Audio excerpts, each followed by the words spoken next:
Hello, everyone. I hope everyone is doing great. It's kind of cold here.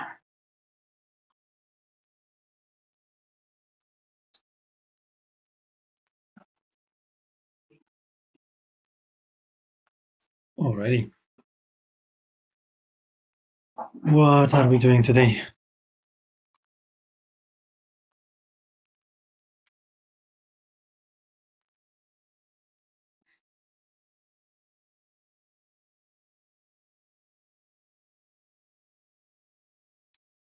Hey guys, how are you? Maybe we should zoom in on the camera a little bit. Alright. Let's go. Hey Jessica. Let's set up a goodie bag. So share the live and get a chance to get some coins.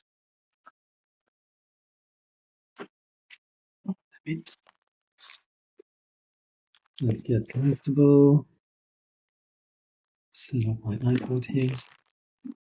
Alright. Nice.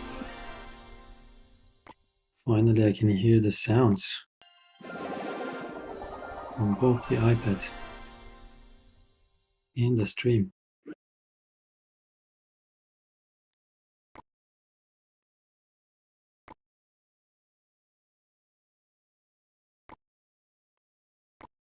Let's upgrade these guys.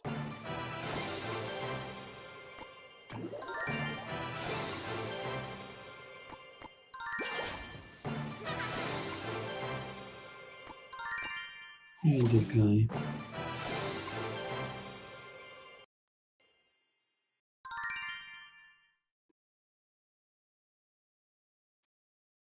Okay.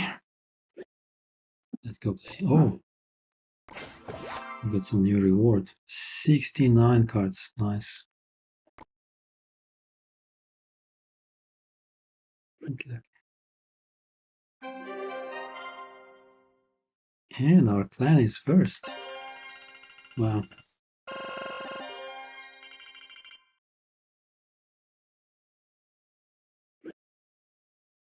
Okay, let's go battle. Hey Masita, how are you? Welcome.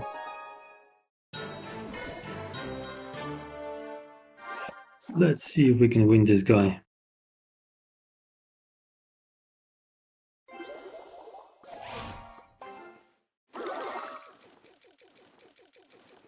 Hey Idris, welcome.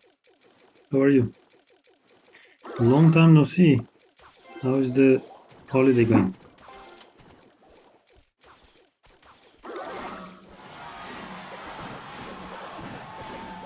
Well, this guy is not gonna defend himself.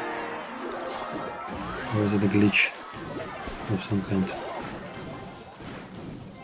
Yeah, seems like the guy just timed out or something.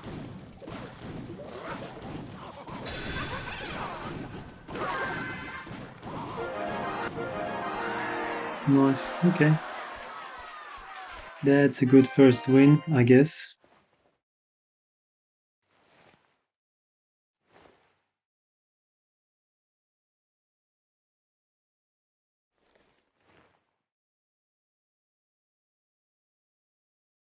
Already.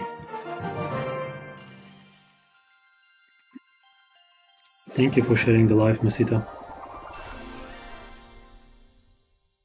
And thanks for all the gifts.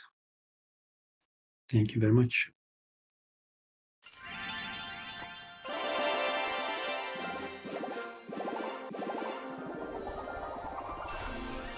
9k gold. Nice. Hey, my heart, how are you? Good to see you. Thank you for sharing the live. And for the likes, and for the gifts.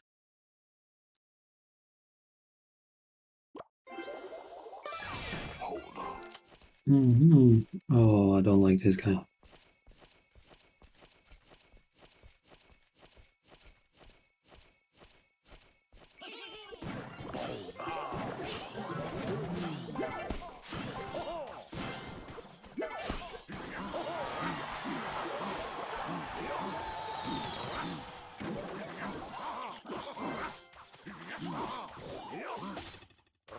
Hoagie's doing nice.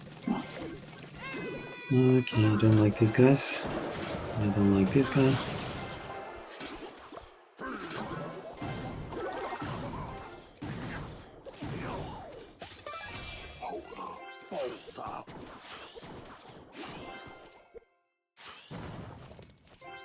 Oopsie.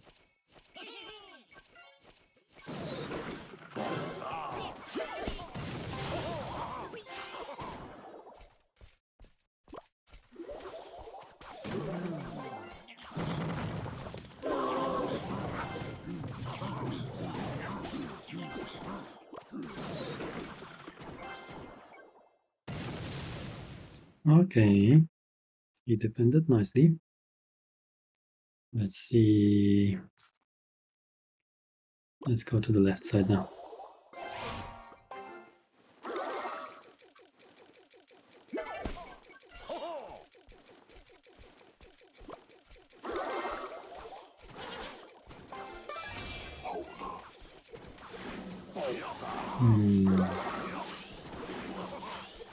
This archer again. Oh, that archer. Level elixir, nice.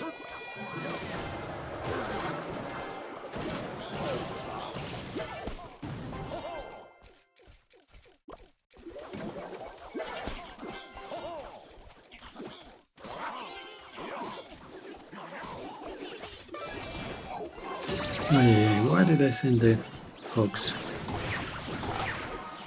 Should not have sent the hogs. Anyways, doesn't matter, let's go.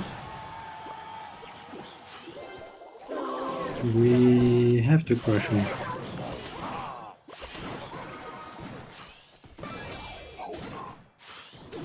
What? They have two of these guys.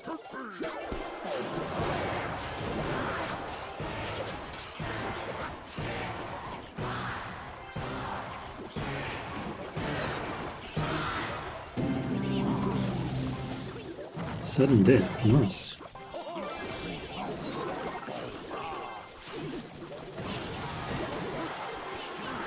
No!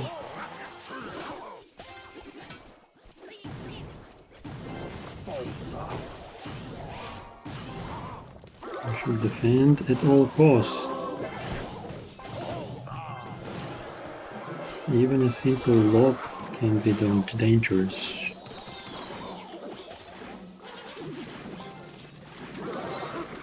Ay, ay, ay, ay, ay. Okay.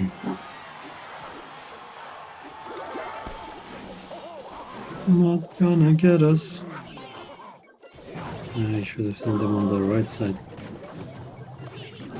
Yeah, I guess we gotta defend this side the best we can.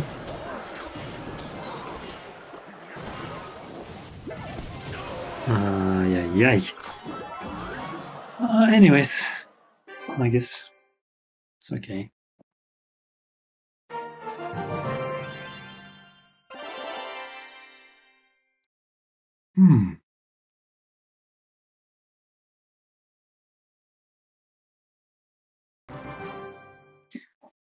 Got one and lost one.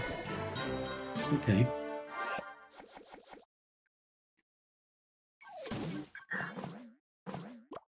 Rider.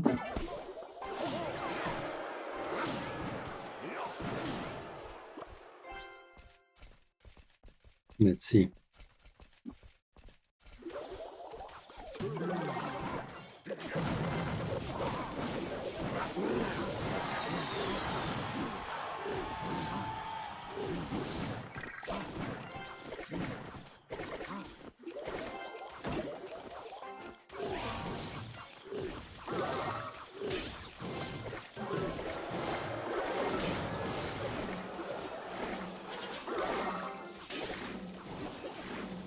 What? What are these guys doing? What's happening? I'm losing today. Not good, not good, not good.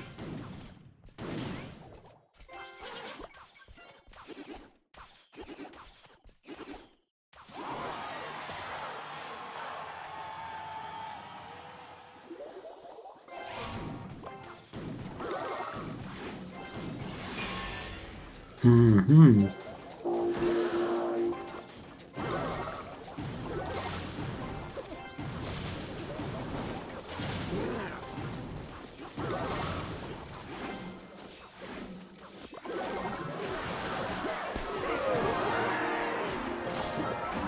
Okay. Leveled the field, I guess.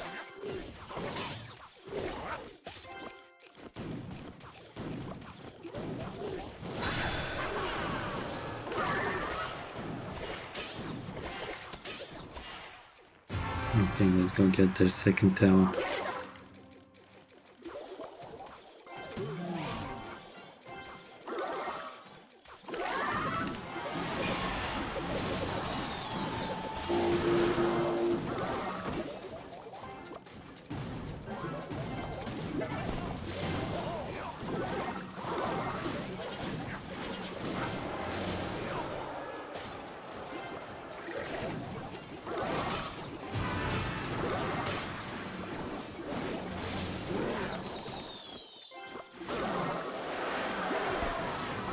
"20 seconds left, and they get our second tower. Not good.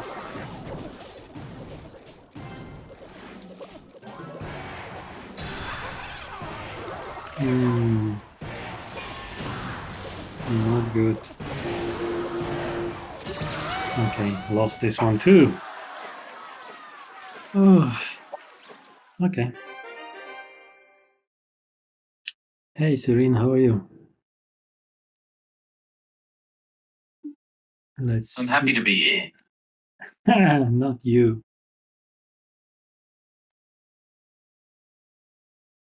All right. Serene, my heart, and Lon got some coins. Nice.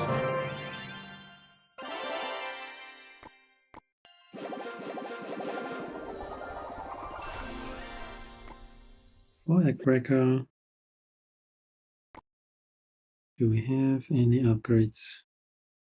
Actually, I should request some cards.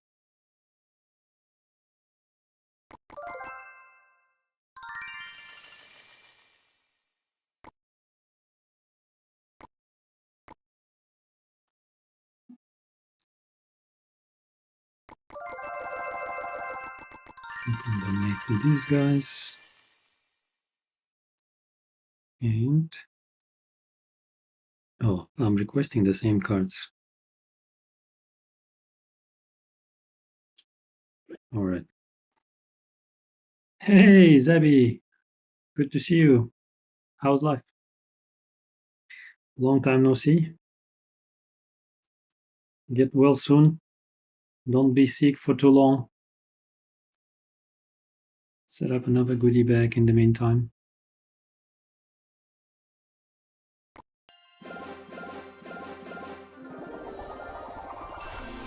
Cannon. Zabi, do you know I got the champion or hero or whatever it is? I got the giant. That big guy. And I have no idea how to play him. Maybe I should ask Grok about it.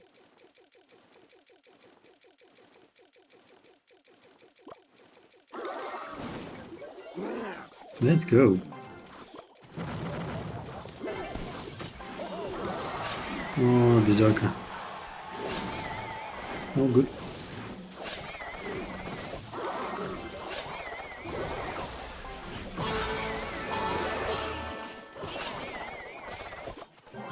Not good.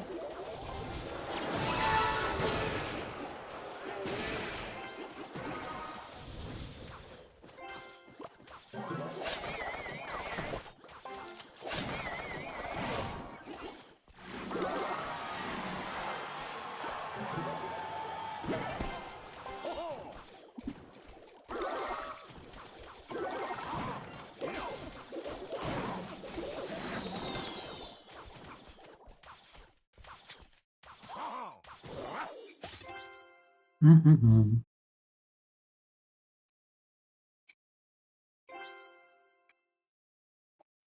Alright, what are we sending now?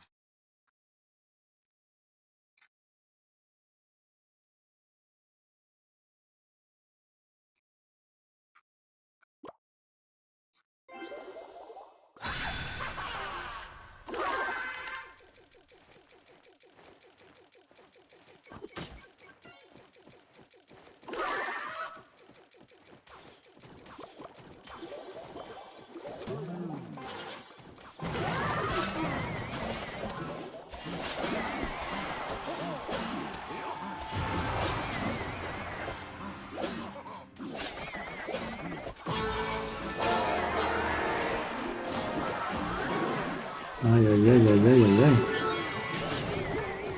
A lot of guys coming this way.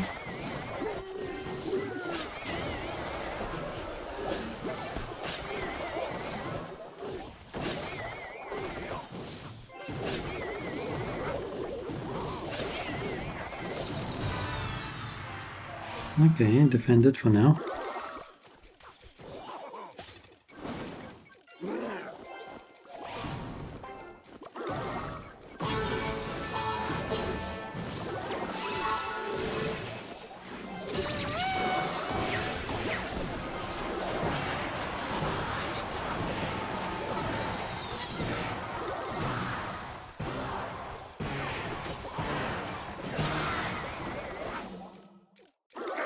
Match over. Hey, the guy was very angry.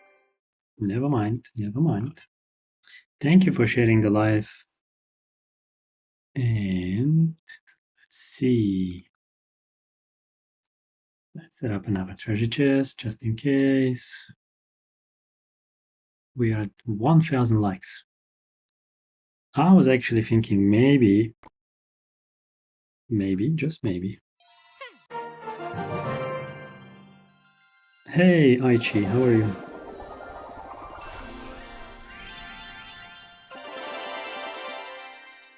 Good to see you.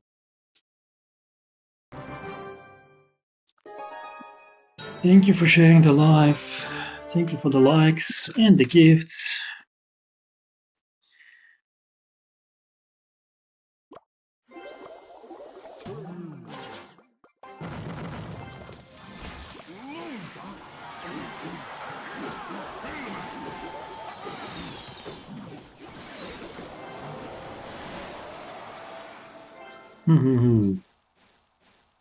Destroyed all of our piggies.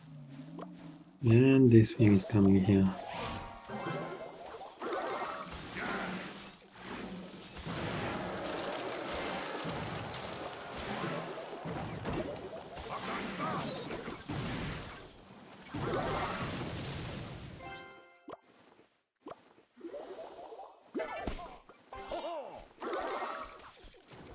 Let's go.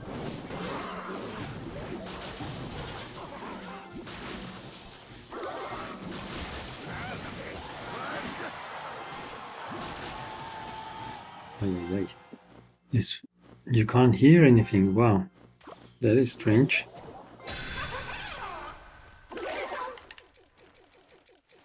One, two, three.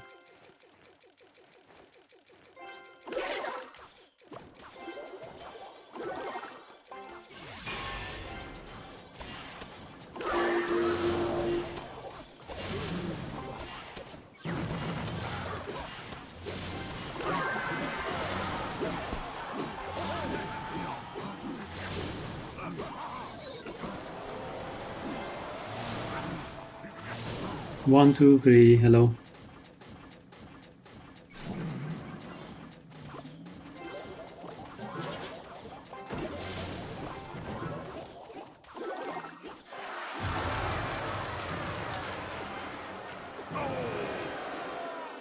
This guy is freezing just in time. Perfect timing for this guy. One, two, three. Hello, hello, hello.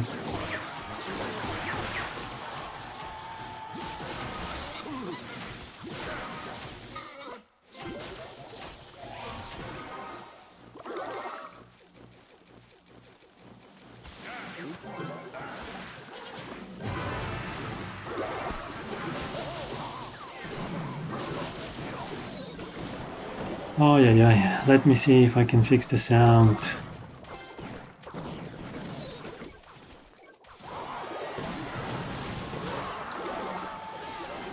While trying to also beat the guy.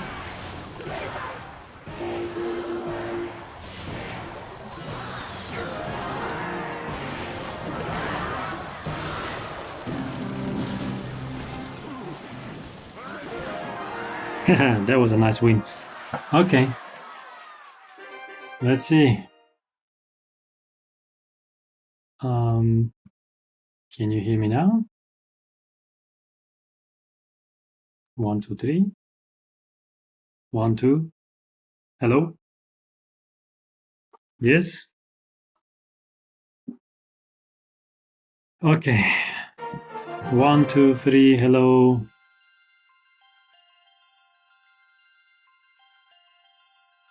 1, 2, 3. Okay, I think you can hear me now. Yes?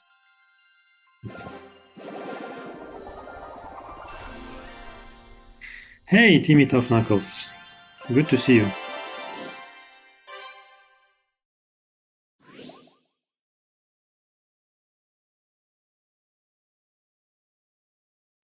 Can you all guys hear me now?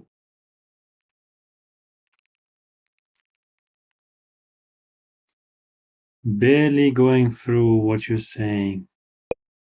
Okay. 1, 2, 1, 2. Why is it barely going through? Let's see.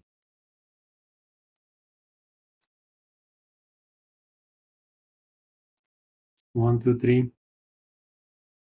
Is it better now?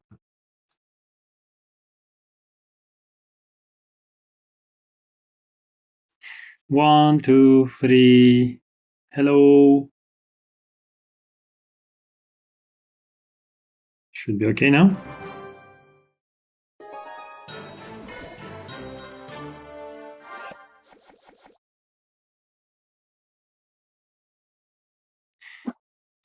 Let's cook this one too.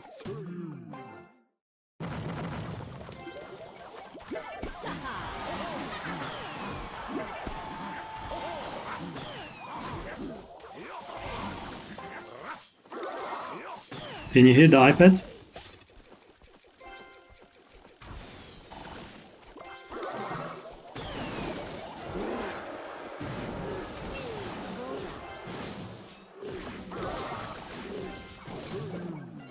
Hmm.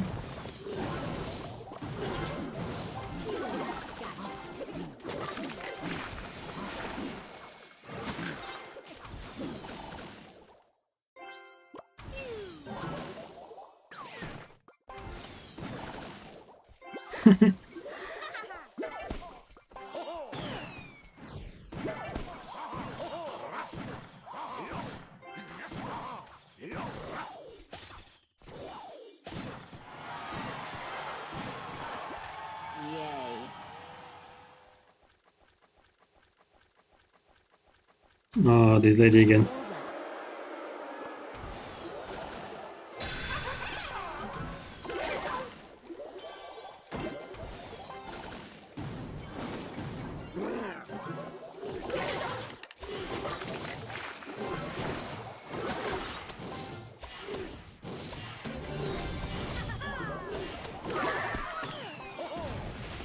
What is this? Evolved cracker.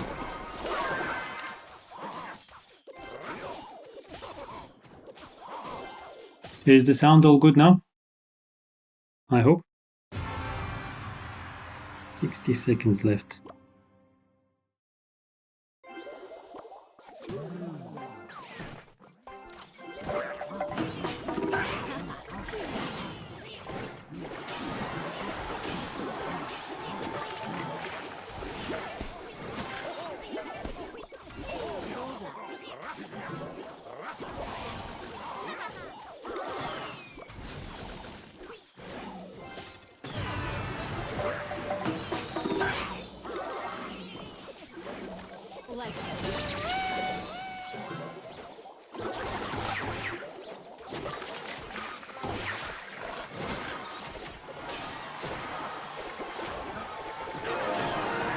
Nice.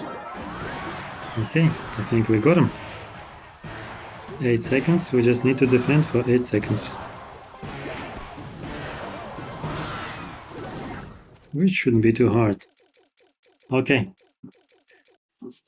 Please tell me the sound is all good now. I see a lot of people got some coins. If you got some coins,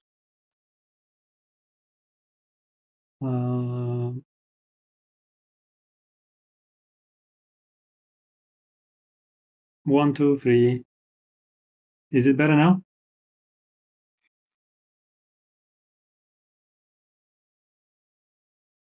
Hey, 2 swag. Thanks for all the gifts.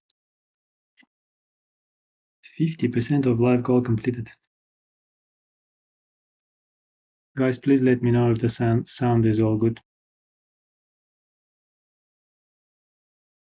1, 2, 3. Is that better? Hey, Ayahan, how are you?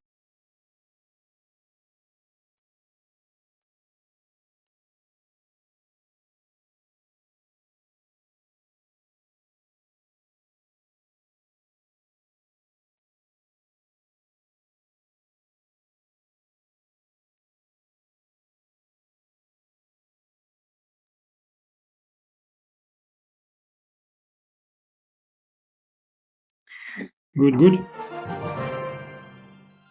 Can you hear us all good?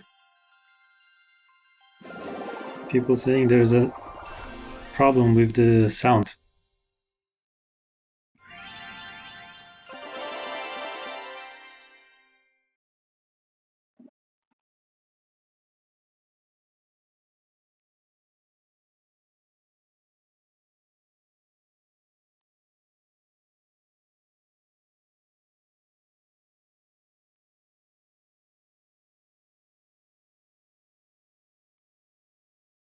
Alrighty, let's go.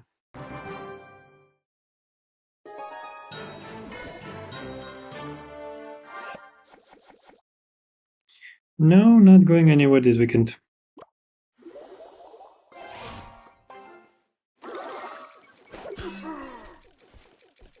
The prince is coming.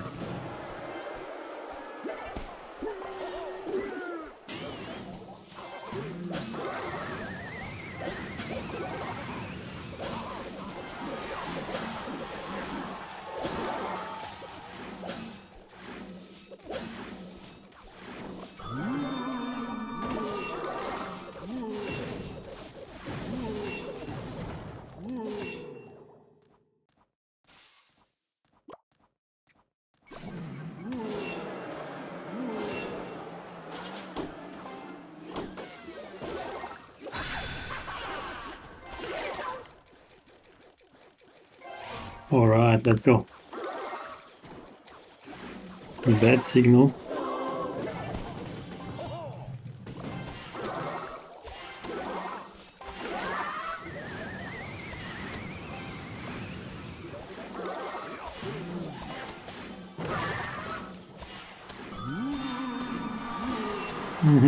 This guy again.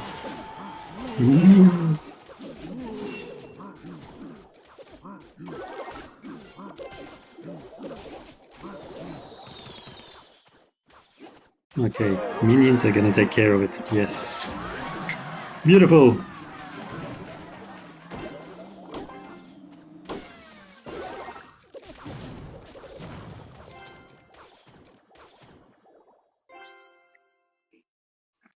Should we go for the second tower? We have 1 minute.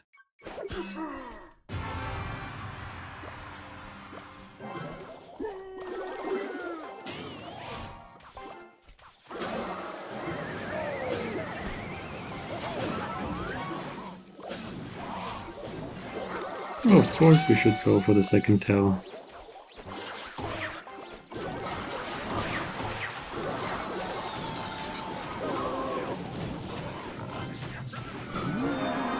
Nice.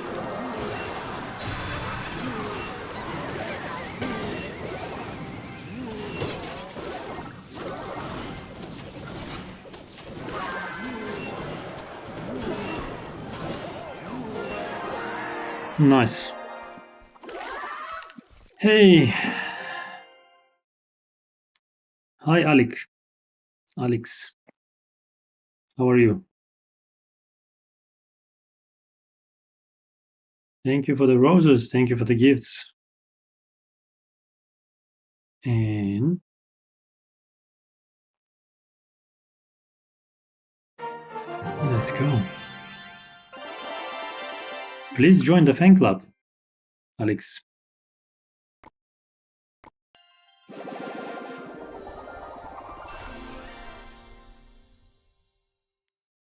What about the chest? 0 chests left. Okay, let's send another one.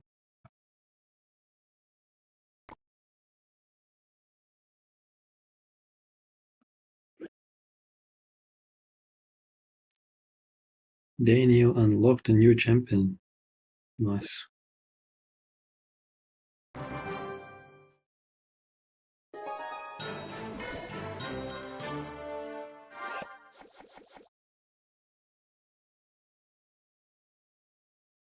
Mataperros 2000.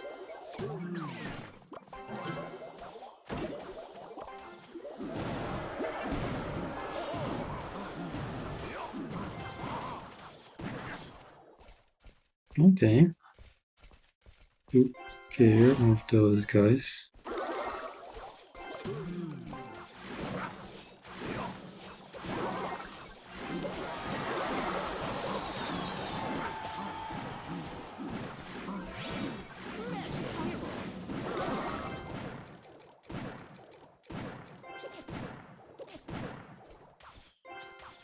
Mm-hmm.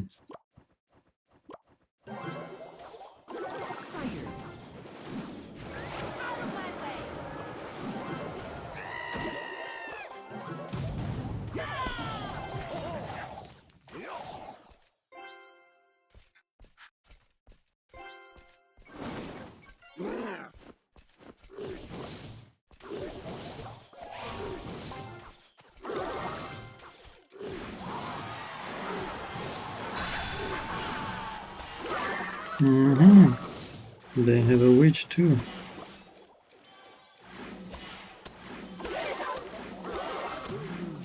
Okay.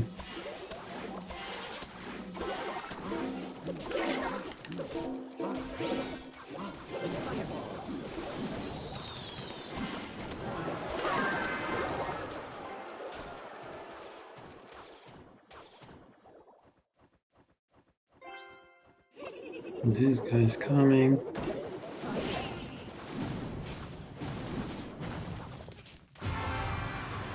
60 seconds left. What a bad timing for this guy to arrive.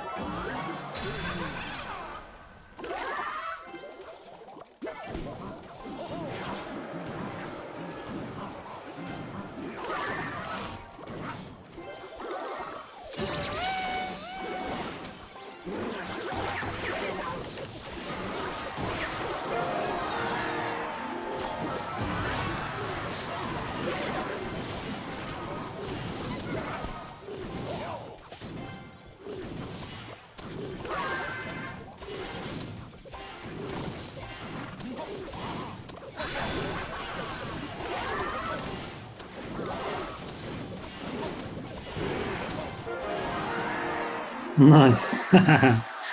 Last second. Beautiful.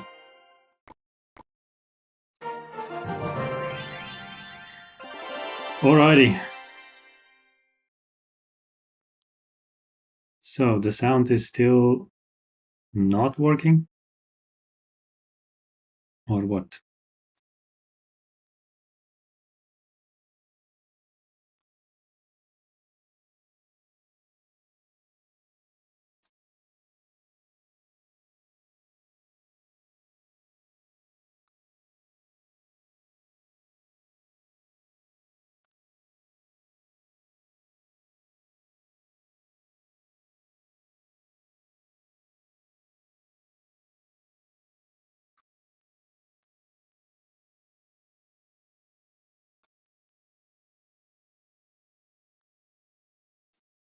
Okay.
Okay, I hope this fixes the sound for good.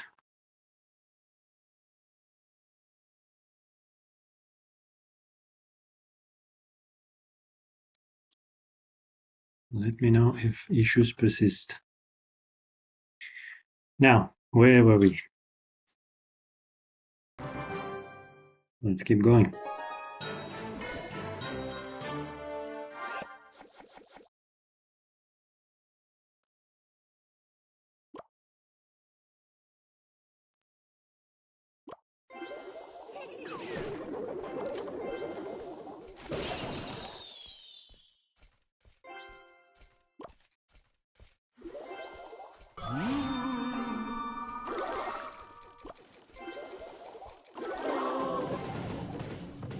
Ay, ay, ay.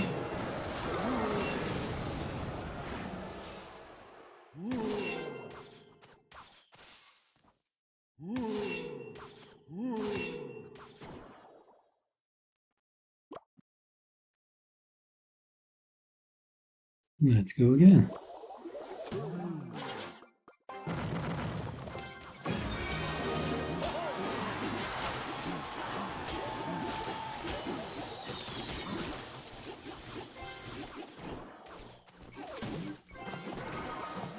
Oh, brother.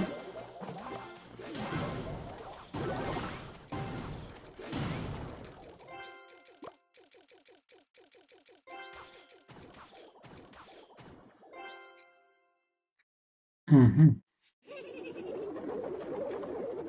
Oh, wow. Thank you for all the gifts, guys. Thank you for the heart me's, fest pops, and roses. What is happening?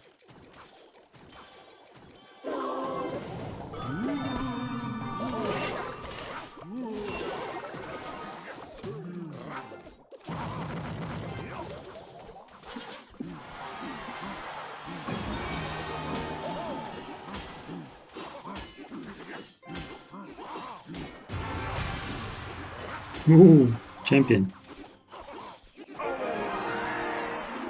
Nice, we got them first tower.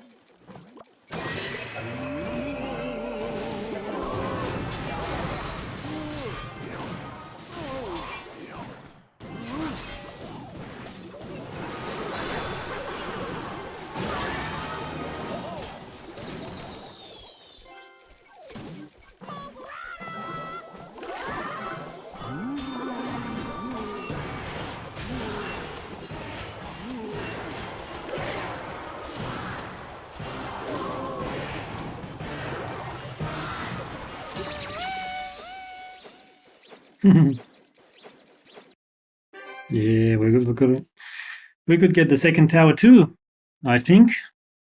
Yes. Alrighty.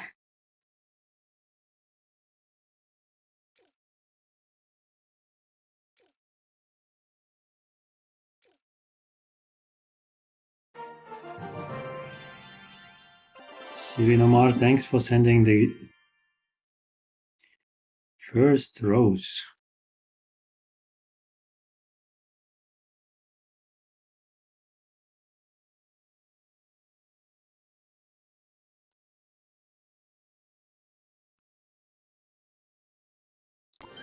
What is this chest? Wow. Are we ready for this? 7k gold. Tesla. Goblin Gang. Royal Delivery. 200 cards. Bomb Tower. Suspicious Bush. Goblin Demolisher. Barbarian Barrel. Okay, who do we want to replace?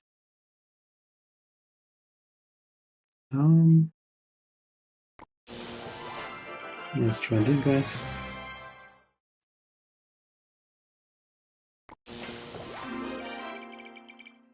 Okay, that's better. Mm-hmm. Perfect.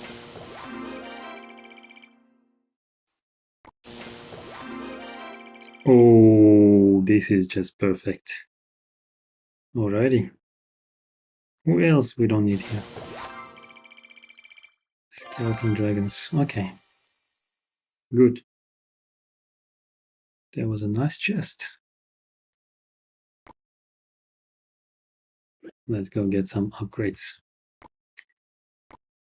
Minions. I like my minions. Level 5. Oh, 200 wildcards. Amazing. And skeletons. I love skeletons too.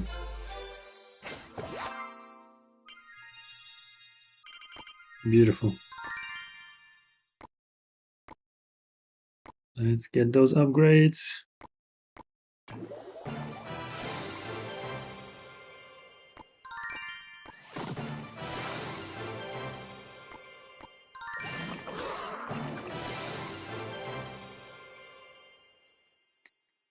Hey, Hans Juliana, welcome.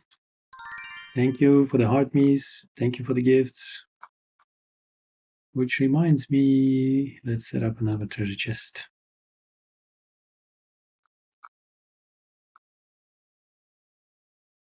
All right.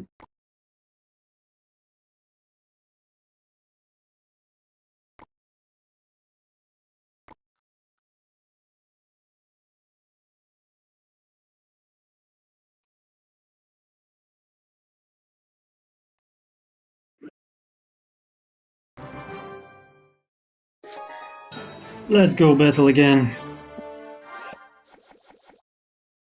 Mm-hmm. Good luck, yeah, good luck.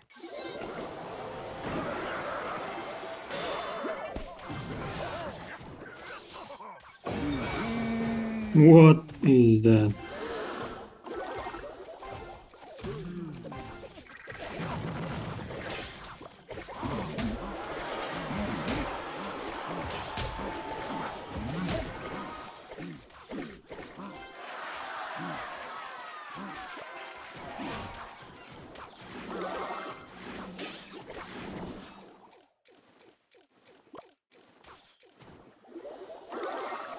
Seriously, I don't see, like, what's the point of having that giant?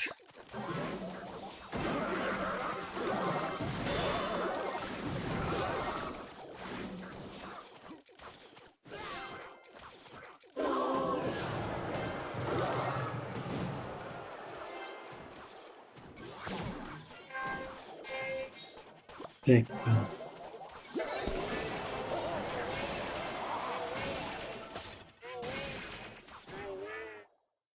No way.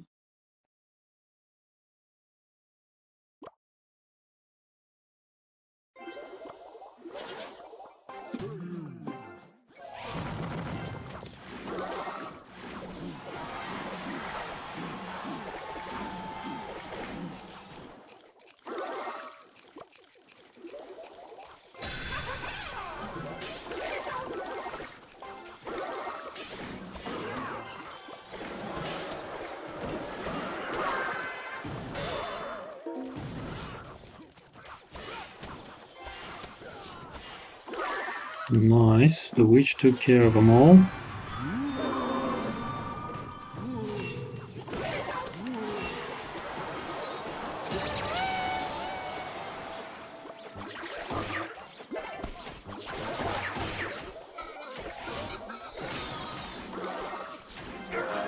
Nice.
No! I knew it. Oh, where are you from? I am from Australia. 6 heart meals achieved. Nice. Thank you, guys. Thank you very much.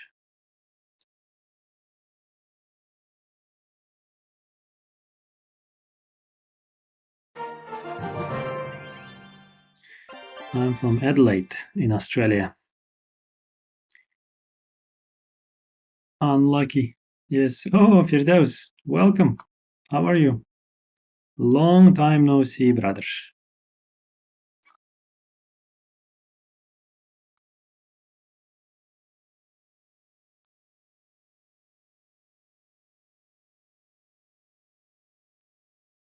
I am good. I am good. I am even better now that I have you here with me. Otherwise, it's so boring to, like, I don't know. During school, there's things to do. Now that the school is over, it's so boring.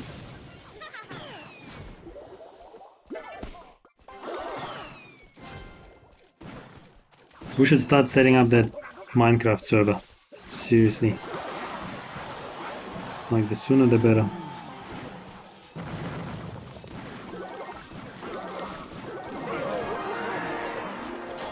There we go.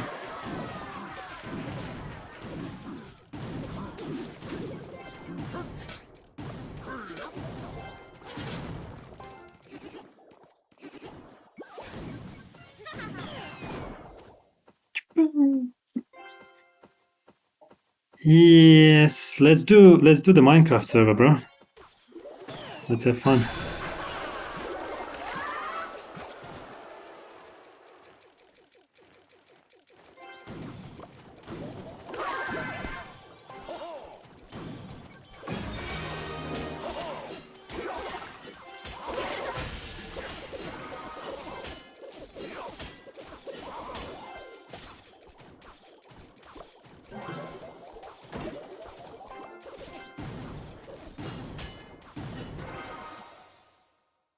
Alrighty.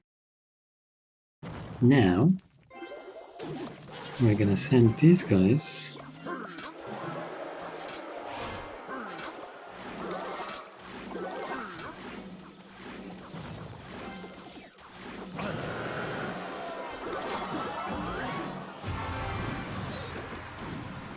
And these guys.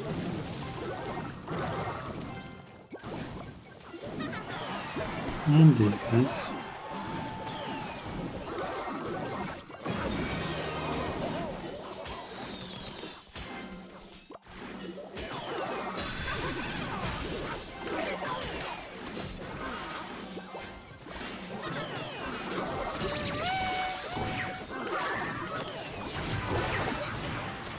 Good.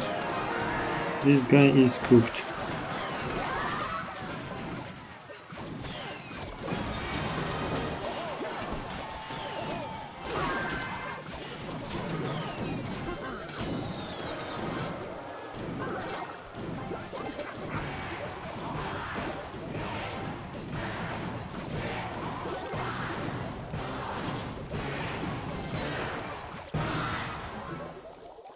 Match is over.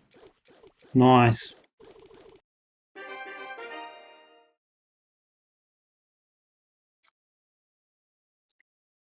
Can I go to sleep? Yes. Oh, do you work every day? Wow. Should I come work with you then? Maybe. Why not? Hey, Timmy Tough Knuckles, tell me if the sound is fixed.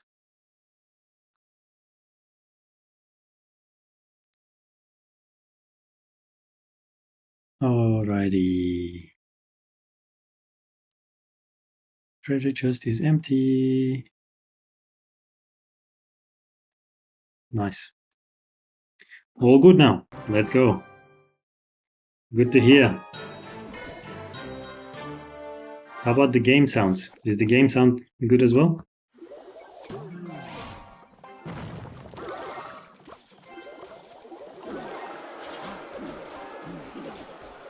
Oh, these piggies.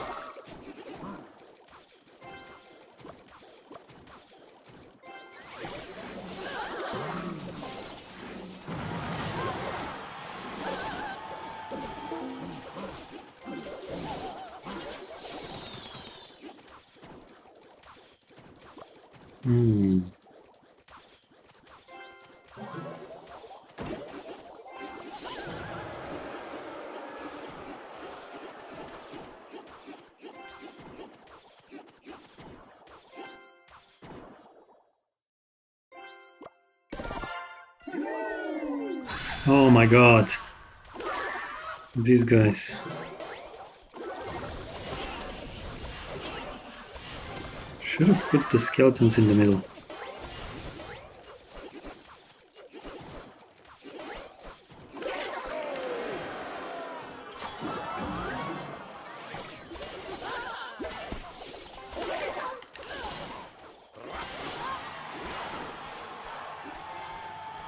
Are we cooked?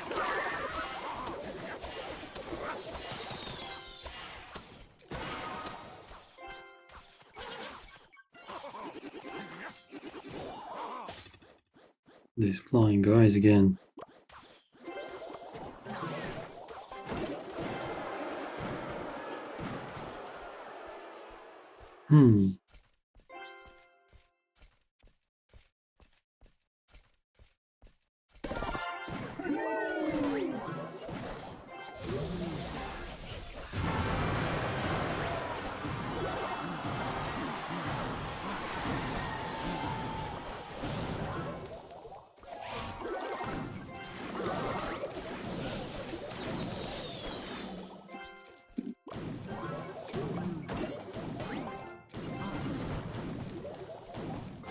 Okay, I guess we cooked.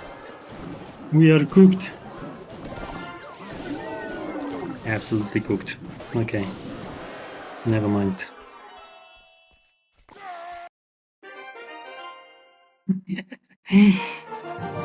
Nice emote. Nice emote. Alrighty.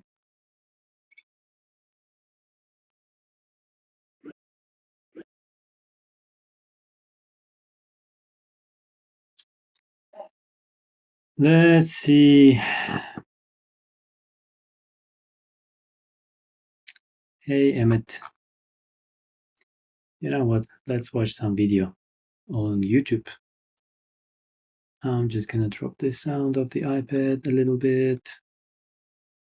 A lot of people are looking for passive income from side hustles. Yeah, it's the financial Ozempic, and it's more accessible than ever. Like 90% of the ideas I talk about can be launched with $500 or less. And there's enough time in the day to do these on the nights and weekends. So in these 3 suitcases in front of me, I have 3 different amounts of money. And during this conversation, I'm going to pass you a box at random. And your job is to tell me what kind of business you would start with that amount of money. Sounds good. Let's do this. Known as the king of side hustles, Chris Kerner has launched over 80 businesses, earning millions in the process. And now, the serial entrepreneur is going to teach us how to adopt a business mindset and launch simple, overlooked, but profitable ventures with little money. Many of us struggle financially, and they see a side hustle as a solution to that. Like for me, growing up kind of poor, business allowed me to take hold of my life and make it what I wanted it to be. And it started when I was 9 years old and wanting a red Schwinn bicycle. My friends had a bicycle, my neighbors had a bicycle, and my parents didn't have money for it. But I lived across the street from a golf course, and these golf balls would fly in my yard. And I would go to my neighbor's yard, I'd go across the street, dig through the ditches, and I'd pull out all these golf balls, and I started selling them.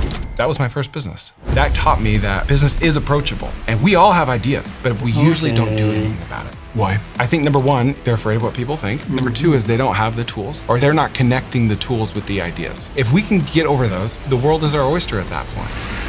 I have $1,000. What side hustle do you start? The first thing that comes to mind is my favorite business idea of all right now. This is a 0-employee business. It's highly profitable, and that would be So how important is it for you to love the thing to be successful at it? Ignore passion, follow the profit until you can afford to follow your passion. Do they need a business partner? No. If you look at the stats on business failure rates with companies that have co-founders, it's significantly higher than companies that have solo founders. And how does someone validate a business idea? If I had to pick one tool, it's one that 1 in 4 humans use every day.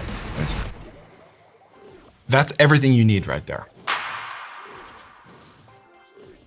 I see messages all the time in the comments section that some of you didn't realize you didn't subscribe. So if you could do me a favor and double check if you're a subscriber to this channel, that would be tremendously appreciated. It's the simple, it's the free thing that anybody that watches this show frequently can do to help us here to keep everything going in this show in the trajectory it's on. So please do double check if you subscribed, and thank you so much, because in a strange way you're part of our history and you're on this journey with us. I can never have time to watch this. Yeah, thank you.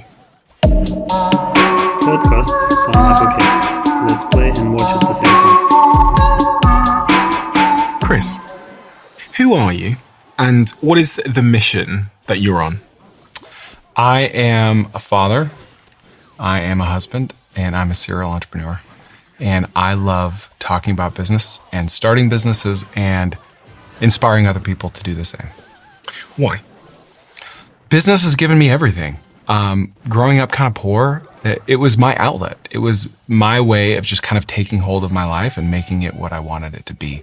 And I have immense gratitude for that. And I just love talking about it. It's the only thing I know.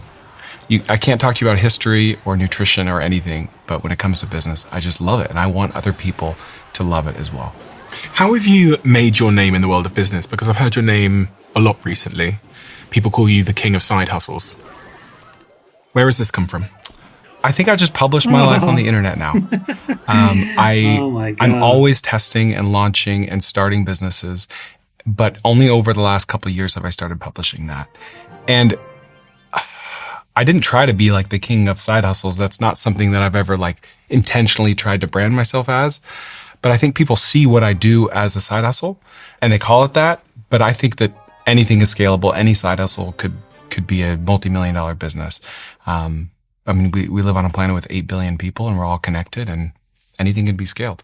And you make a lot of content now, so you've probably had a bit of a feedback loop in terms of understanding what it is that you say and do and create that's resonant with people, and also why it's resonant. What is the crux of what people like my audiences are looking for? As humans, we all want a silver bullet. We want a solution to our problems, and many of us struggle financially, and they see a side hustle as an outlet to that or as a solution to that. I think everyone has ideas. Most people are very hesitant to execute on those ideas, and so when they see someone like me freely executing on all the ideas, hopefully it opens their mind and helps them look at their ideas in a different way or a more approachable way, and maybe gives them confidence to do the same. In the boxes in front of me here, I have 3 different amounts of money. $500, I think I have $1,000 and $5,000. And during this conversation, I'm going to pass you a box at random.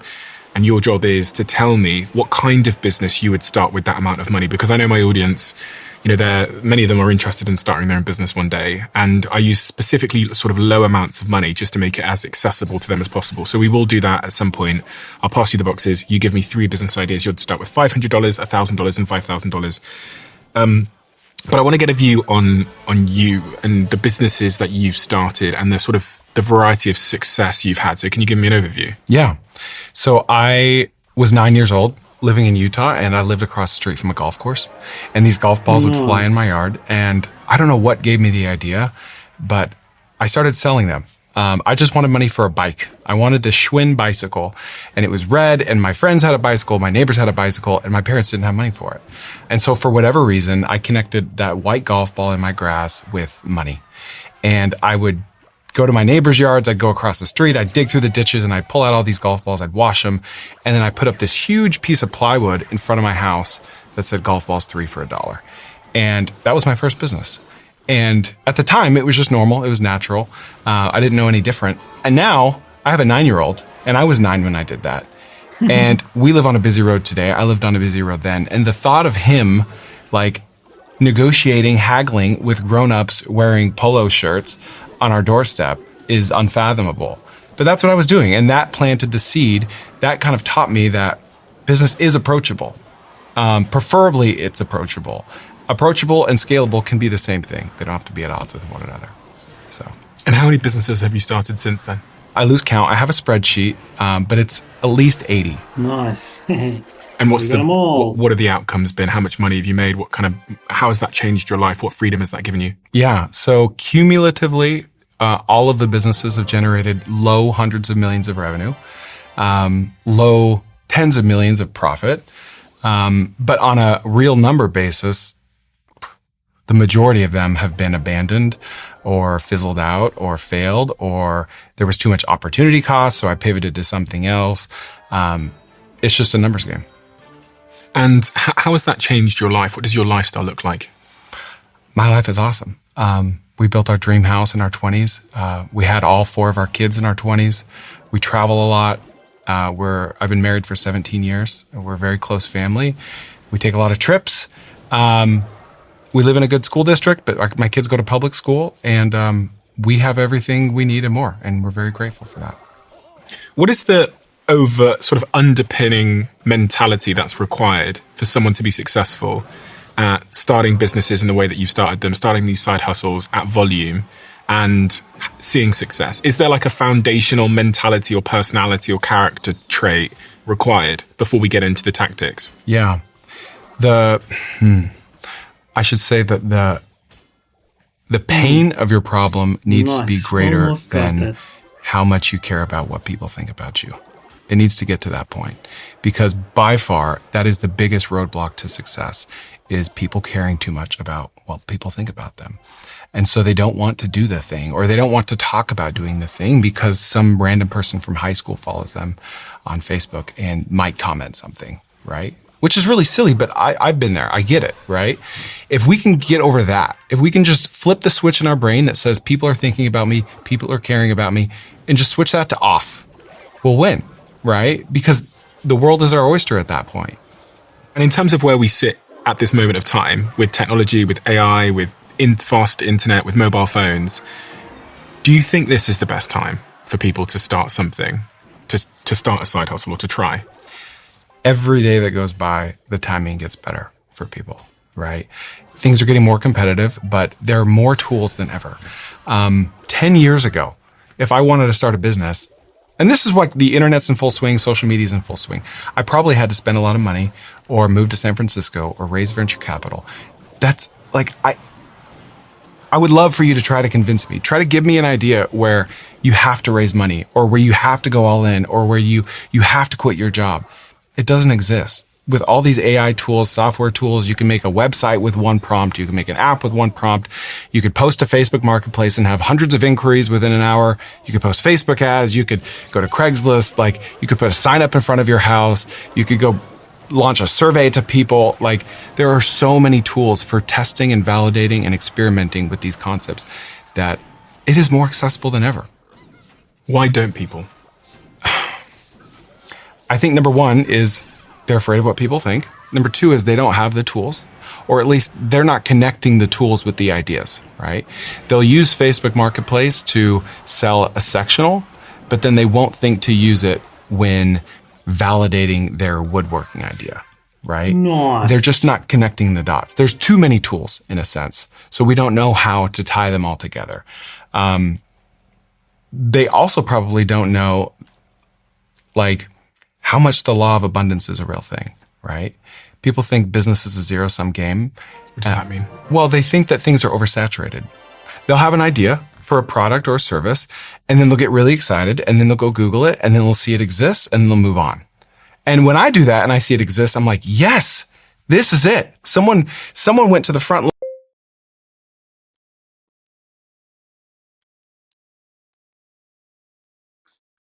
What their website has looked like over the last decade, see where they started, field, and validated this for me. And then I'll go to the web archive. I'll go to Whois, and I'll go look at what their website has looked like over the last decade, see where they started. Maybe their product was $99. Now it's like $49 every 2 months. Interesting. Okay. I'll look at the copy of their headline. I'll look at like how many tabs they have on their website. Do they post their Instagram feed on? I'll look at all these things and see how it's evolved over time and think, awesome. I'm going to start where he's at today. Like this guy already proved it out for me. He took all the risk. This is amazing. This exists. I don't need to like do it better. I don't need to do it differently. I just need to do the same thing. And the market is big enough. The world is big enough to where I can win as well.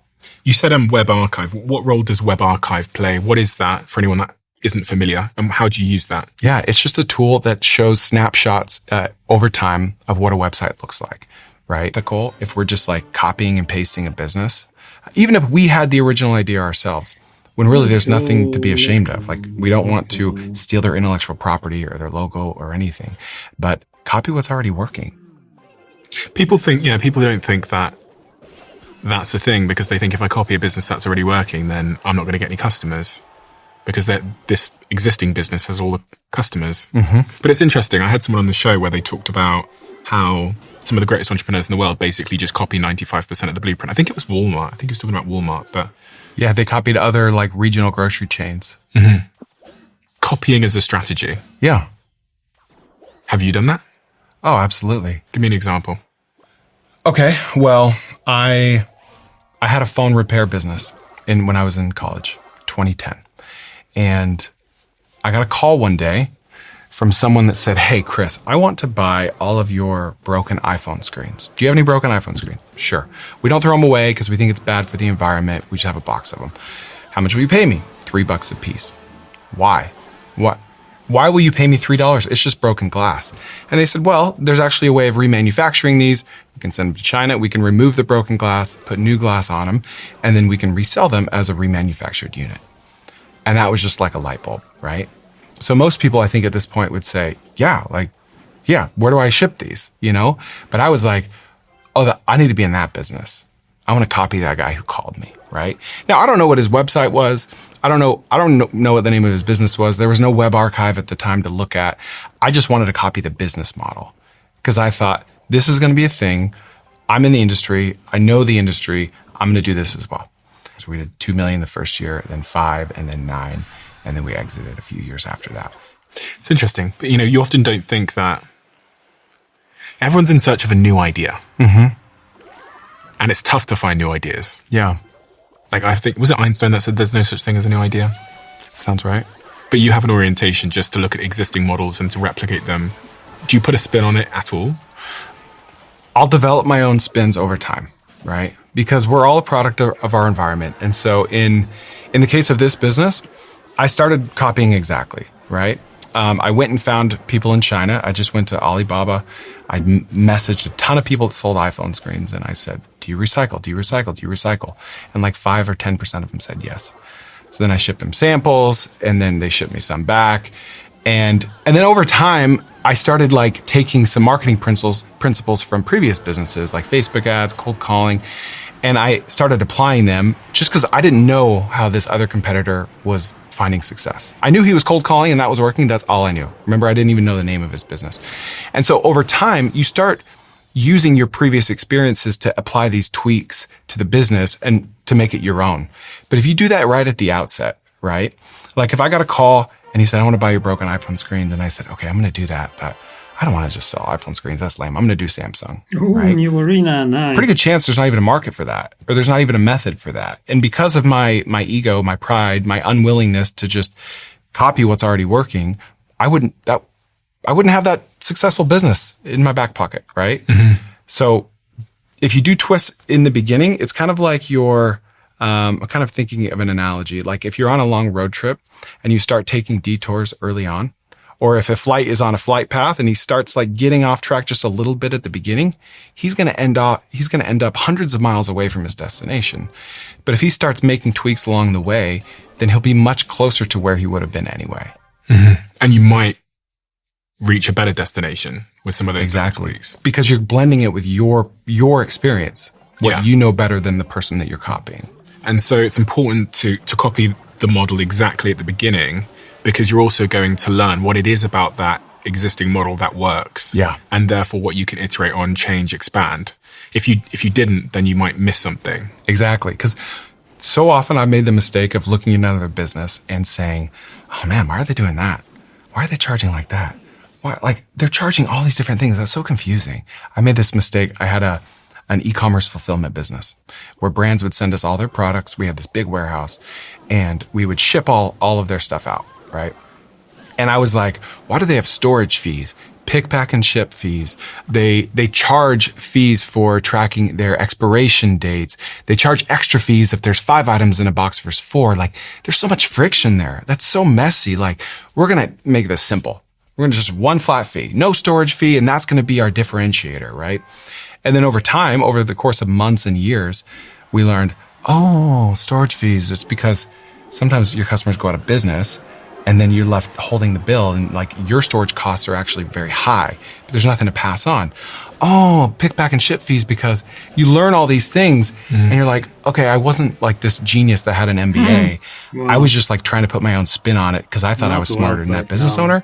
Turns out someone that's been doing this for 15 years versus 15 days knows a lot more about the industry than me. And I'm much better off just copying his pricing, copying the layout of his website, copying the size of the warehouse he has, copying the same niche that he's going after, because that's clearly working for him. So I don't make that mistake anymore. I don't assume that other competitors are idiots, right? Yeah. I've been proven wrong too many times. I assume that they're doing that because they've learned the hard way. Yeah. And if I copy them, then I won't have to learn the hard way. I had several of our executives over at my house over the last couple of days, and we were looking at different models of, so basically we're looking at other companies that do similar things to us that have been around for a long time. And the question that I ended up asking at one moment when I had the exact same epiphany, I was like, why do they do it that way? Isn't that shitty? Mm-hmm. And there was a second where I think we were tempted to try and reinvent the wheel. But the question I ask myself now with the wisdom of like many years of business is like, why did it end up that way? Which is, why did our competitor, who's been doing this for 50 years, end up there? Because they, as you said, there's clearly a set of things that have happened that have made them conclude, whether it's at scale or some other factor that's made them conclude that this is the best way of doing it.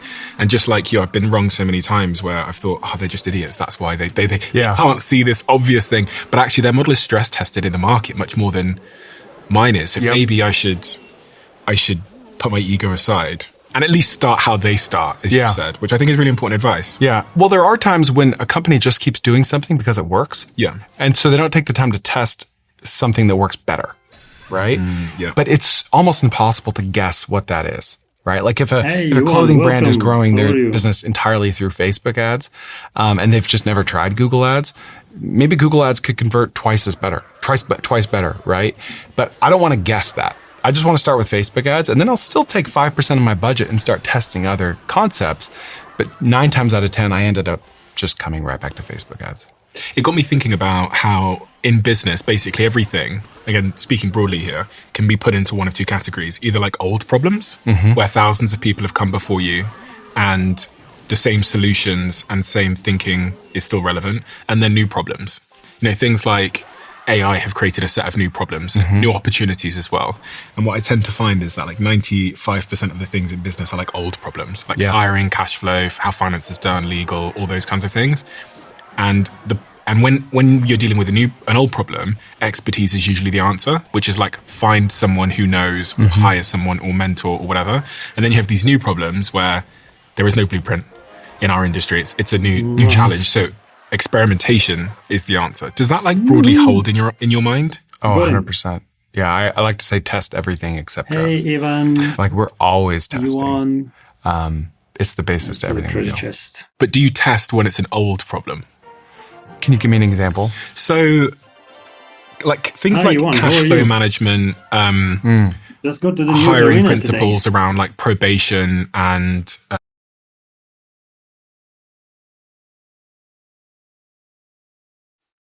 good. Okay, let me upgrade these cards here.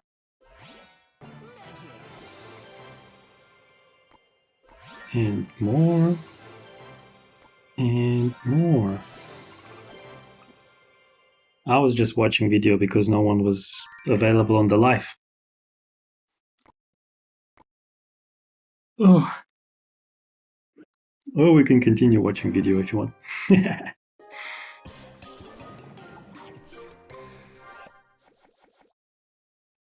It's been a week since you joined my fan club. Thank you. Oh, you don't play Clash Royale. Okay, what do you play?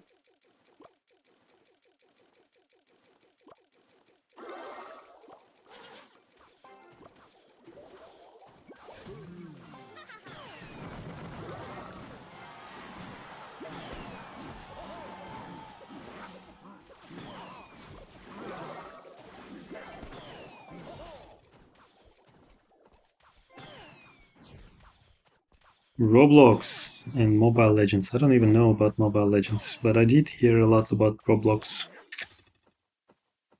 I want to start playing Minecraft, to be honest. This Clash Royale is, I don't know, a bit boring. It's like all the same stuff over and over again.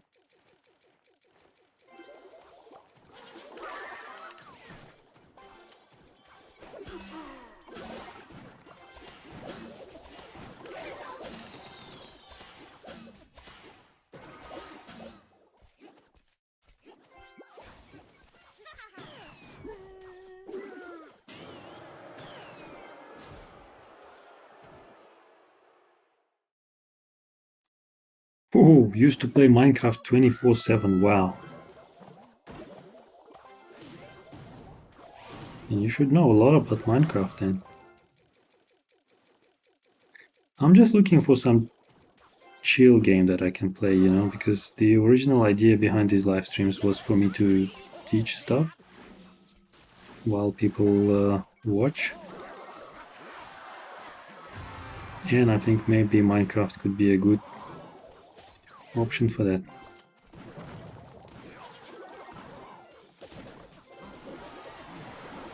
And just play and chill and build stuff and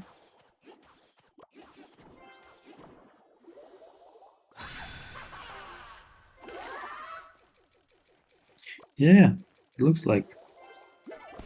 And then we can have our own server, I guess.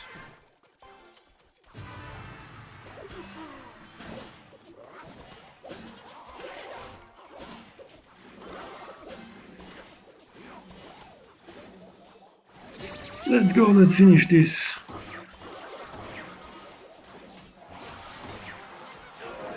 There we go. I'm done.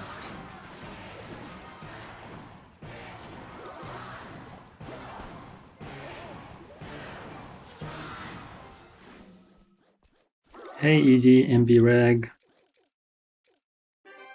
Alrighty, we got this one too. And 4 crowns. What do you like most about Minecraft? And why did you stop playing?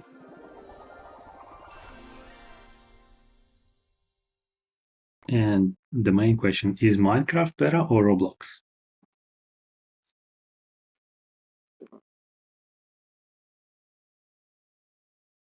Oh, yay, you got to level 4, thank you. Roblox is better. Okay, I guess that's why you switched from Minecraft to Roblox. Makes sense.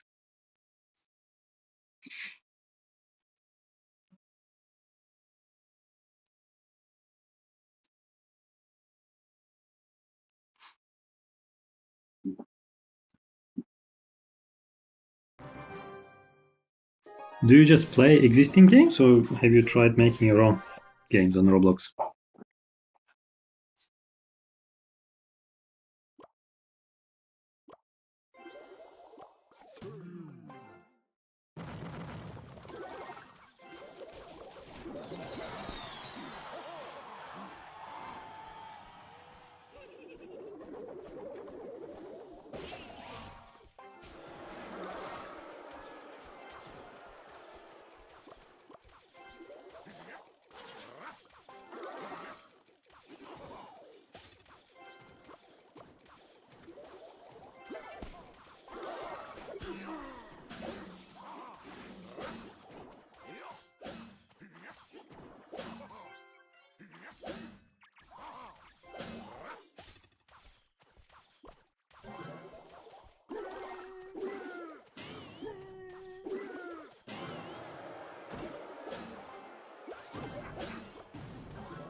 Thanks, Amy, for sharing the life.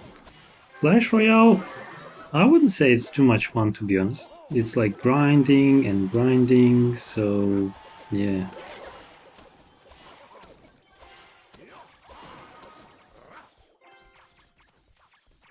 Yes, exactly. Like after a certain point, it just becomes all the same.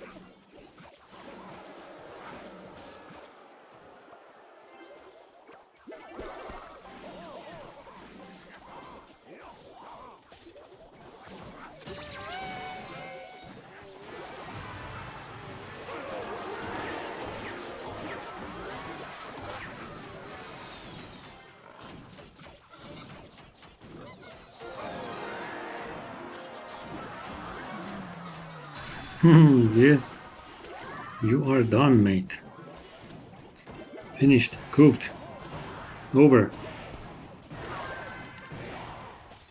No worries.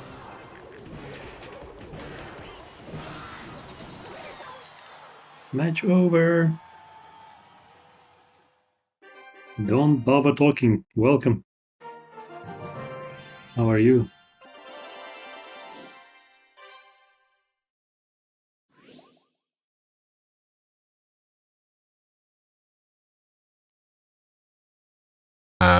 Notice periods, a lot of legal structuring in deals, Things with like a well-established precedent. well-established precedents where like nothing has fundamentally changed in the world that makes that invalid. Yeah. I think if it's an old problem, I look to an example of someone within the last decade that solved it in an interesting way. And I'm more likely to copy that. Like in hiring, traditionally companies they'll spend hours and weeks or days hiring, going from round to round to round, person. And if you look at Y Combinator, arguably the greatest, startup incubator in the world, they have 7-minute interviews. And they said they would make it 5 minutes, but it just felt rude, right? And in their interviews, they really know in the first 3 minutes if it's a fit or not. And then the interview's done. Like they're either in or they're not. I approach hiring the same way. I would much rather take like a law of large numbers approach to it and give 5 people 30 days to show what their skills are, as opposed to spending 30 days going all in on one person. Because in my experience, that one person that I spent 30 days on is not any more likely to succeed than those other 5 people that I might be testing. Okay. And your example of that storage company you started, it sounds like you hit an old problem. Yes, very much so. And you tried to innovate and experiment, but this was an old problem where the laws of human beings and how they behave and businesses going bust was still pertinent. Yeah, and at the end of our 2-year experiment, like we looked just like all of our competitors, right? So if we would have started there, we could have saved 2 years. And this is what I find is founders waste years trying to experiment where old problems are still strong and still hold. Yeah. And this is what several of the mistakes I made in my company was I should have spent all of my time experimenting on the new problems and should have hired people to tell me how to navigate the old problems. Yeah. What was your, I think one of the videos that made you go pretty viral was your story of Buc-ee's. We don't know what Buc-ee's is around the world. I think it's a US brand. Yeah. But this shows, I think, how you've always had an orientation to think slightly differently or innovatively. Yeah. What happened with Buc-ee's? So this was during the time when I was running that business, shipping products for other companies, right? Buc-ee's is a gas station brand with only 50 locations. And from those 50 locations, they do billions of dollars of revenue. I say gas station, they're between 40,000 and 80,000 square feet. Wow. They're massive. They have an amazing brand, an amazing logo, and they just have a lot of trust from their customers. But these gas stations are like, they're on the way out to these road trip destinations. They're out in the middle of nowhere. And so if you live in Dallas and you're driving down to the beach, you're going to stop by Buc-ee's on the way there and on the way back, and you're probably going to spend hundreds of dollars, right? You're going to fill up the tank, then you're going to buy shirts and snacks and all that stuff. So at the time we were running this e-commerce fulfillment business, we went to Buc-ee's. I brought my cousin, my business partner, just to kind of show him the experience. And we were just having a conversation. I remember exactly where I was. I was like under this underpass, this huge underpass in DFW. We were driving home. And I said, man, these guys must kill it online. They must sell so much stuff. Why? Because I knew that Disney sells like billions of dollars of t-shirts on their website, right? I read a stat recently. So I kind of just took that data point, connected it to Buc-ee's and said, all right, Buc-ee's is a fraction of the size of Disney, but they have the same amount of brand loyalty. People love their shirts. You'll see their shirts all over the world, even though they only have 50 locations like in the Southeast, right? And so we went to their website and there was no shop button.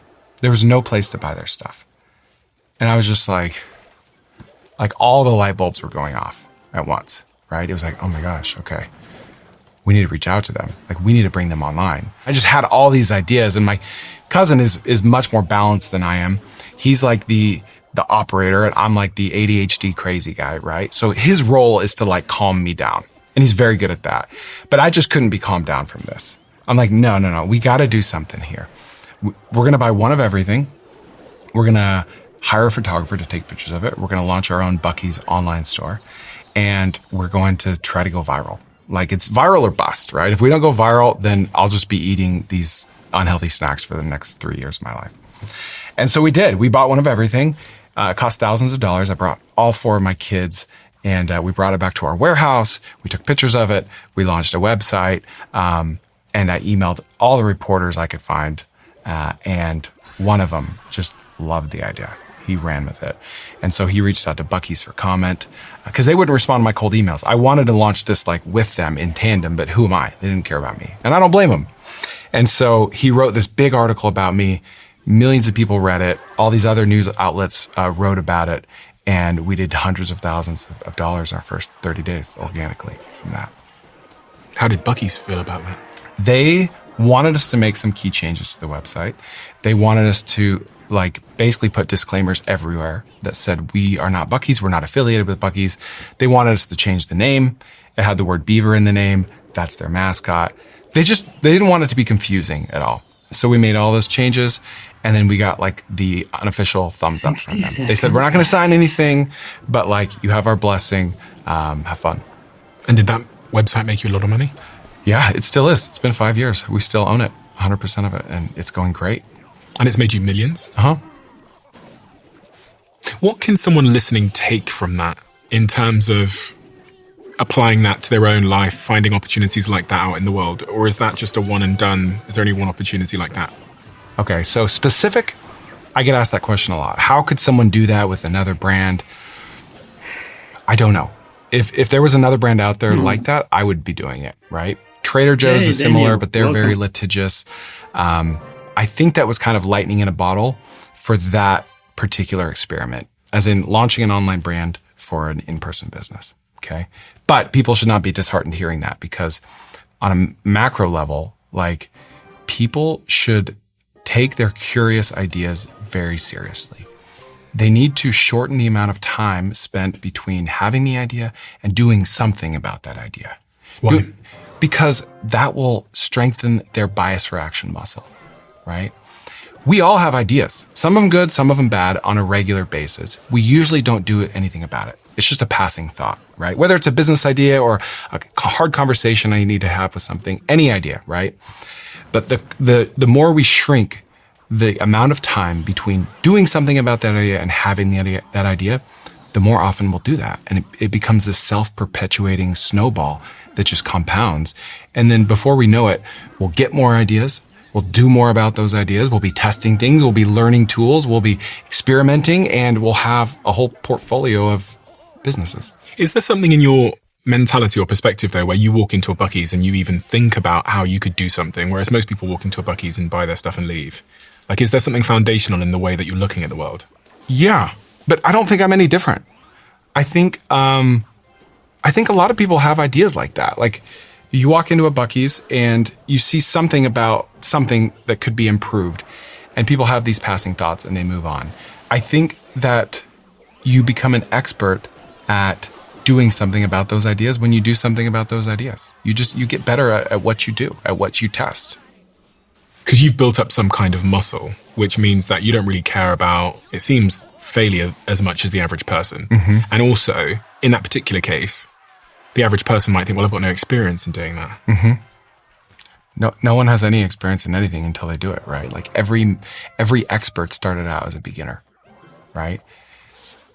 Sometimes though, people try this and they learn, it doesn't give them energy. It's not for them. That's okay. Now when they have ideas, they can know, all right, box checked. That's not really for me, that entrepreneurship thing. Someone else needs to do that. And great, good. All the power to them. I just want people to answer that question for themselves. I hate seeing regret in people's faces. Like I have friends that want to start a business. They've always talked about it, and I know they would be good at it. And I know it just eats them up, and they have really, really good ideas objectively. And I just hate seeing them have that question for the rest of their lives. I just want them to taste entrepreneurship. Is it for everybody though? You know, you can think of all your friends. Yeah. You can probably put them in groups of this person should, this person shouldn't. And what defines who goes in which group? To me, it's how far they go in doing something about that idea. Because I will have friends that will text me ideas or talk to me about ideas, and then I never hear from them again about that thing. Hey, wow. I don't worry about them, right? I feel like there's That a was a selection good bias game. at That play. was a Like good if game. they really want to do something about it, they would get a little further down the line. They'd follow up with me. They'd say, hey, I did this thing. Because I'll always give them tips and feedback. You should do this. You should try this. And they'll follow up. And then, you know, at some point along the line, it'll die, right? But if they don't get any further than just telling me their idea, then I don't lose sleep over that. So it's kind of sort of self-selecting itself anyway. It is. Entrepreneurship. Yeah, absolutely. But then I have other friends that are like, they'll follow up, and then it dies, which is okay. A lot of my ideas die too. And to me, that's a signal that it was supposed to die.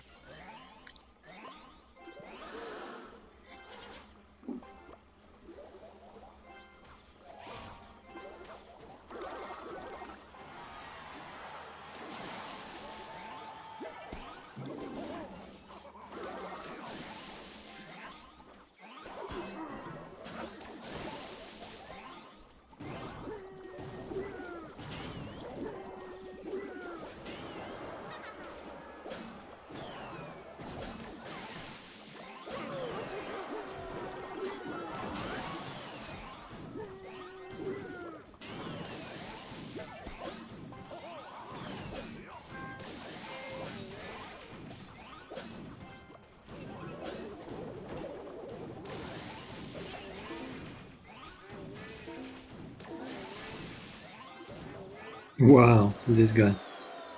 Amazing. Wow.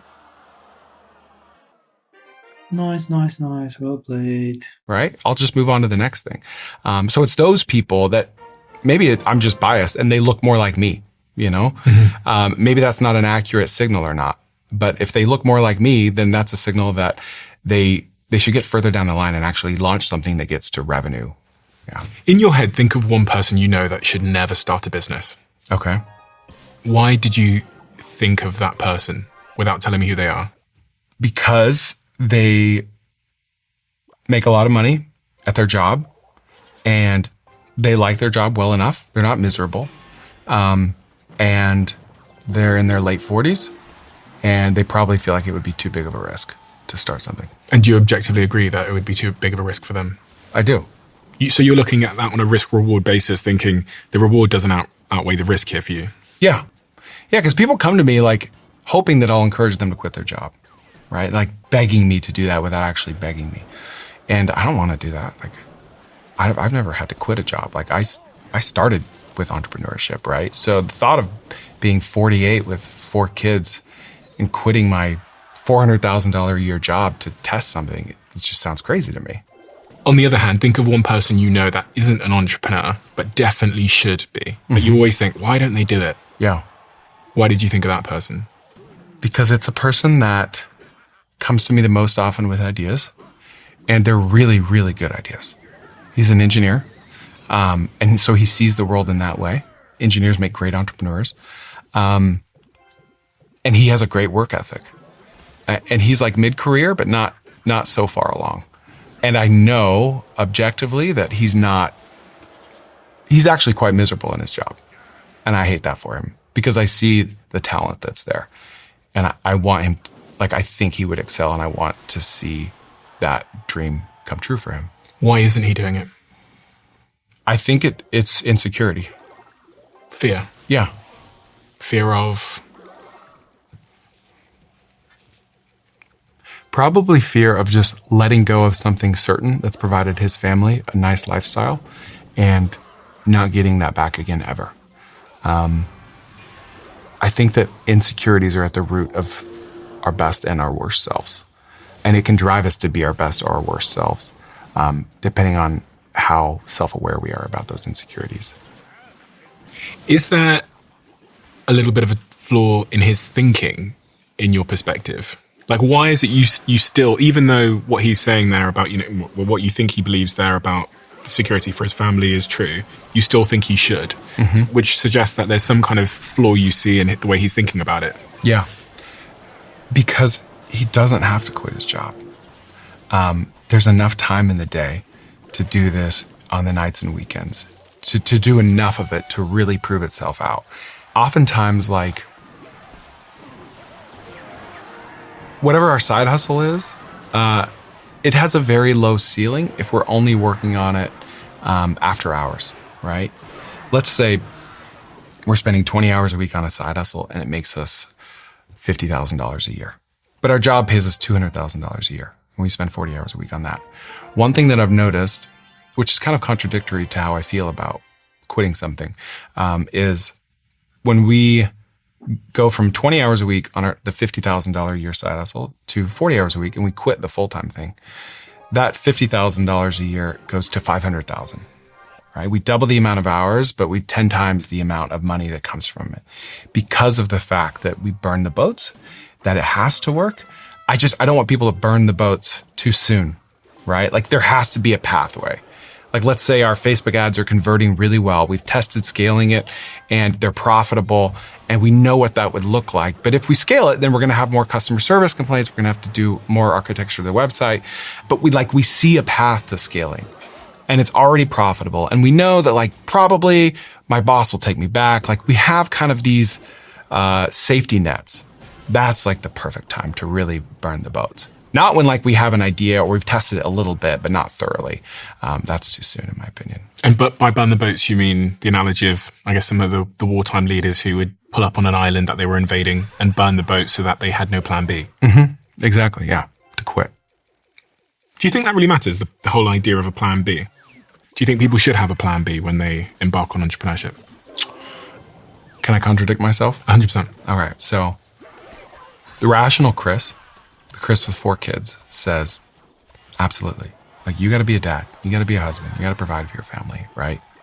And again, there's so many tools out there for testing, for scaling, for outsourcing. We could find a business partner to help pick up the slack. We could use our kids. We could use our spouse, whatever. There's so many ways to really vet something out before quitting that we don't have to quit. But on the other side of my mouth, there's been 2 times in my entrepreneurial career when someone burned the boats for me, right? I pull up to an island and so I've got my plan B. I'm testing this business. This business is profitable. It's paying the bills. And then someone else in the middle of the night, they snuck out, they burned my boats. And I wake up and I'm like, whoa, where's my plan B? I wasn't ready to burn those boats yet. And plan A just freaking thrives, right? And it's not so much because of the fact that I don't have a safety net anymore, but it's because that event put a chip on my shoulder that makes me want to prove those bad guys wrong, right? To oversimplify. Those guys that burned my boat. Toxic motivation. Exactly. That's a good way to put it. To show them a treat. And then in one of the groups, they told them that they could get this treat at a vending machine down the hallway if they wanted it after. And the group that didn't understand they could get the same reward from a plan B worked significantly harder to complete that puzzle. So there's something in the human psyche of when you know that you could get the reward in another way, when you have a plan B, we work less hard at the plan A. 100%. So logically, maybe we should Yeah. where practical and unresponsible, significantly harder to complete that puzzle. So there's something in the human psyche of when you know that you could get the reward in another way, when you have a plan B, we work less hard at the plan A. And 100%. so logically, maybe we should, where practical and unresponsible,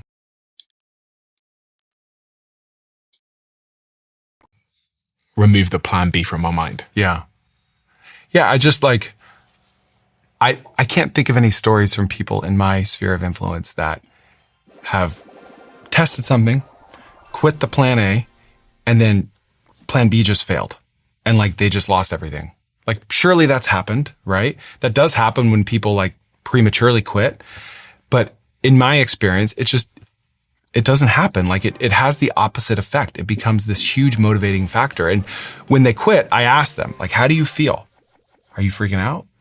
And it's always, I'm so excited right now. Like, I'm going to go all in on this. Like, this has to work. And it does. It just does. A lot of people are looking for passive income from side hustles.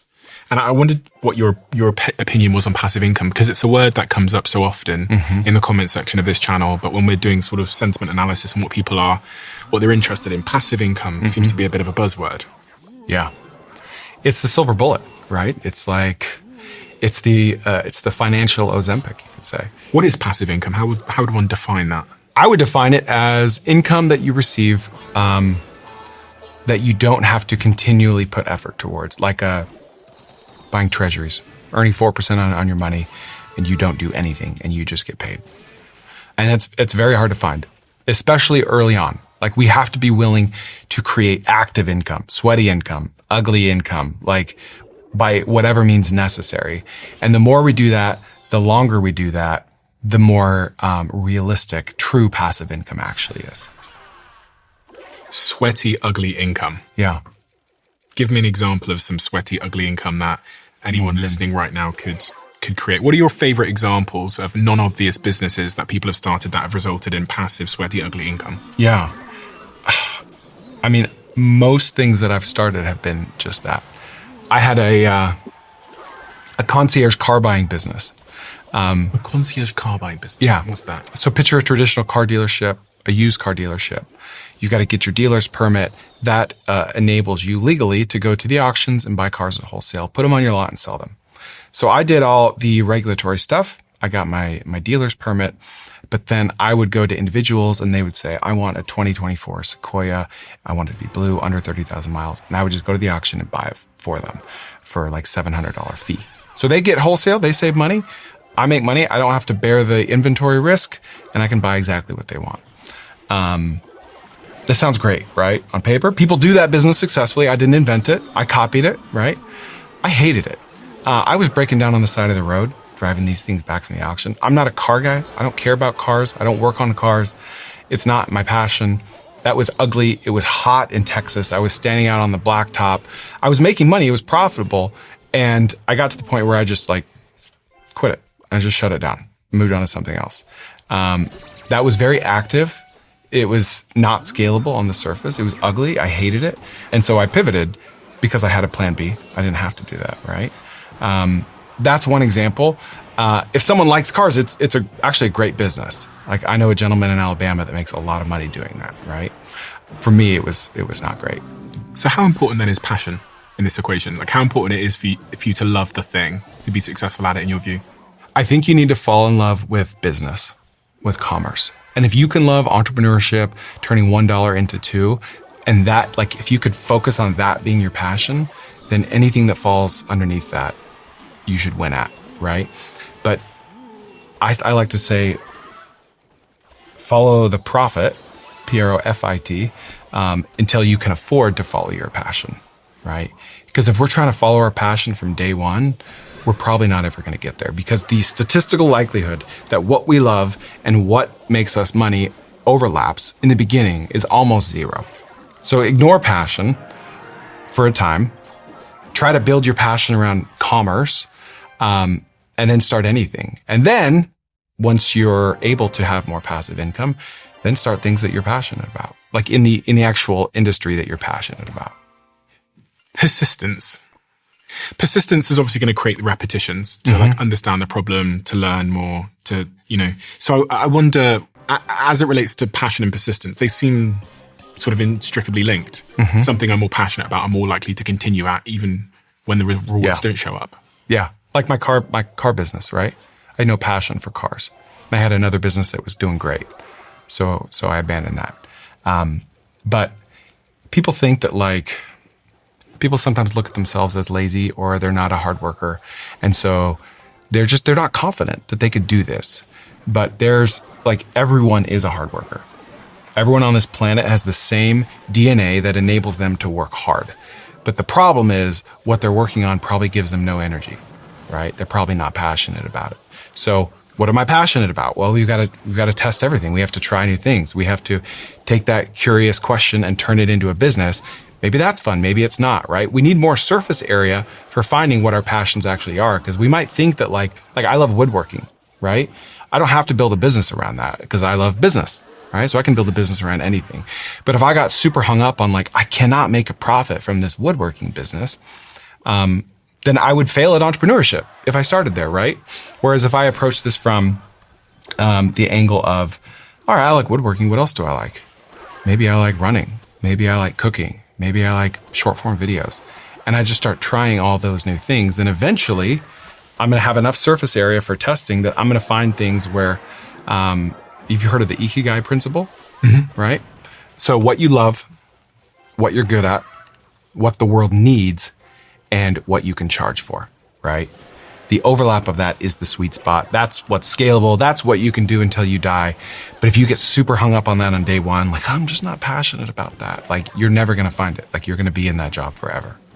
My career follows the same arc, which is I tried tons of things, and then I built this marketing business, and then that became more of a product business and grew. How are you? And I didn't Good love to it. see you. Like, it wasn't my passion to do, to help like Coca-Cola sell more cans of Coke, or like, you know, Uber sell more Ubers necessarily. That wasn't like my passion in life.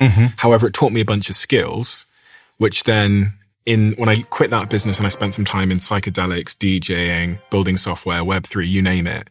I came out on the other side and could ask myself that Ikigai question, which is, of all the things that I have tried, what is the thing that I would do, like really irrespective of money? Now I had that luxury to do that. And actually in 2020, the answer was this.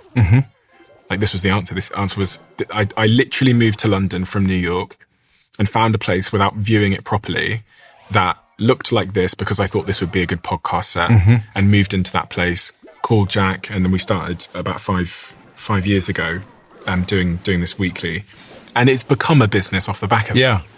But I didn't have that luxury at the start. If I tried that from day one, I wouldn't have had the skills to know how to scale an audience. I wouldn't have had the flexibility to buy all these cameras, which cost like 50 grand or whatever at the start. So I do think some people sometimes get that inverted. Yeah, and you're not distracted anymore, right? You're not looking for the next DJ thing, or like, you found it. You're here, right? Now you're focused on scaling this. Like, people get so hung up on focus or lack thereof, and they just beat themselves up over it. But in my experience, like, a lack of focus is a signal that there's something else out there, right? That maybe we shouldn't be focusing on that thing. Because you've probably worked on things that had perfect product market fit and were just crushing. And you weren't thinking about starting a DJing business at that point, right? You were all in on this one thing. But and the times when you were working on something, you're like, maybe I'll try this, maybe I'll try this. And you beat yourself up. You're like, oh, and focus. Like, let's actually pay attention to those signals. Why am I distracted from this thing? So I don't know if that's just me coping with my own ADHD or if that's actually a true principle. But I try to lend some credence to those signals of distraction that I get on a regular basis. Yeah, I have a Someday shelf, which is just a digital board on my Monday board where when I have ideas that like captivate me at 11 p.m. at night one night, instead of trying to act on them immediately, because I think I'm in some respects like you, I put it on the Someday shelf and I wait and see. Yeah. I wait and see how much it pulls at me to come off the shelf. And then sometimes it comes off the shelf, I get a little bit of the way down, I discover that actually there's something I didn't realize, and then I quit. But then there's this, you know, when you think about the excitement arc of a new idea, you have the like initial surge of excitement, like this is the best thing ever, I'm going to become a billionaire, why has no one ever thought of this before? And then you kind of get into it and you get into that sort of valley of, oh fuck, this is a terrible idea, I'm an idiot. Yep. if I can come out of that valley, if something pulls me up out of that valley, then I think it's worth pursuing. Yeah. That's a good way of looking at it. The valley of despair or something. That's what they call it. Yeah. Yeah. Do you follow a similar sort of path with your ideas? It's funny because my kind of framework is, if I have an idea, am I thinking about it still 2 weeks later? For whatever reason, that's just my timeline, 2 weeks. I had an idea yesterday and I was at the airport. I was excited about it and I was doing research. I forgot about it, right? Who cares, you know?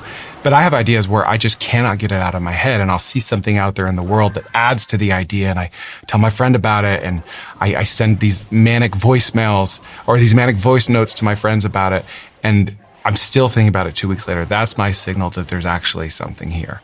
Yeah. You used the word validating earlier on when you're talking about these ideas, and I think this is something that could really, really help a lot of people who have a lot of ideas, is this idea of trying to validate your idea as fast as possible. How might one validate an idea? And can you give me an example of an idea that you have validated? What does validation mean? Yeah, so I like to see people get joy from my product or service, right? Not just like, oh, it's good. Like, let's say I'm selling a food product. It tastes good. It's good. Okay, people might buy this, but I'm not going to have product market fit. I'm going to be pushing a boulder up the hill, right? But if people are like, oh my gosh, this is the best thing I've ever had. Where did you make this? How did you make this? It lights up in their face. That's an example of a validation in my case, right? Same industry, food product, completely different reactions, right? So one specific example is my wife has a cookie bar business, right? Square cookies. And they're amazing. And we're not trying to scale it. We don't want to scale it. It's a way to teach our kids entrepreneurship, and we love it. But the best way to validate this was going to our local farmers market and just posting up and just giving people samples and just watching them, right? What do they say versus how do they react? And is it the same? What do you mean by that? Well, sometimes we try to use the internet in places where it's not needful, right? She sold these online, right? She shipped them to friends and family across the country. Like, they're great. We love them. Okay. I didn't see you eat it. I don't know how you actually love it. Are you saying that because you're my mom, right? Or you're my friend? But when you solicit feedback on your product or service in person, even if it's like an internet tool or an app, in person makes all the difference. You want to take note of what they say and take note of their body language and how they react when they experience your product or service, right? And if all three of those things overlap, then either they're a psychopath and they're just lying for no good reason, or you have something really special on your hands. And so that's what we did with her cookie bar business. And they loved it. And you can do that with any business. It doesn't have to be food. And what does validation mean? It's checking if the market gives a fuck about the thing you're making as fast as you can. Yeah. Yeah. I like to kind of picture a boulder up a hill, right? And most people in their businesses, even businesses that are working, they're 2 steps forward, 1 step back. 2 steps forward, 1 step back. And that's okay. Like, that's not a bad thing. But in my experience, 5% of the time, I'll have a business where the boulder is chasing me. Like, I'm trying to not die because this boulder is chasing me down a hill. And that boulder in this case represents customers, demand, right? Like, I can't sleep because I'm fulfilling orders. I'm answering emails like, I'm not getting distracted by the next shiny object. That is validation. That's product market fit in my experience. You don't have to have that to launch. I don't want people to misunderstand. But if you have that, like, you have something very special and you need to go all in on that thing. There was a book published several years ago called The Lean Startup, which talks about this idea of just like testing an MVP as quickly as you possibly can. Mm-hmm. Can you explain that to the audience who probably have ideas, but in their head are thinking, right, I've got to quit my job. I'm going to have to raise money. I'm going to have to spend 2 to 3 years building something to figure out if this is a good idea or not. What is the alternative approach that you adopt when you're trying to stress test an idea quickly? Yeah. So if I had to pick one tool, I mean, it's one that 1 in 4 humans use every day, and it's Facebook, right? You've got Facebook groups, you've got WhatsApp, Instagram, Facebook Marketplace, Facebook pages, Facebook ads, right? Let's just say there's 6 different meta products, Facebook products. That's everything you need right there, right? Why don't you give me an example of just a random business? And I'll tell you or the audience how they could validate that with a Facebook product. Okay. I'm thinking of starting a creatine brand for women that makes creatine taste good. Okay. All right.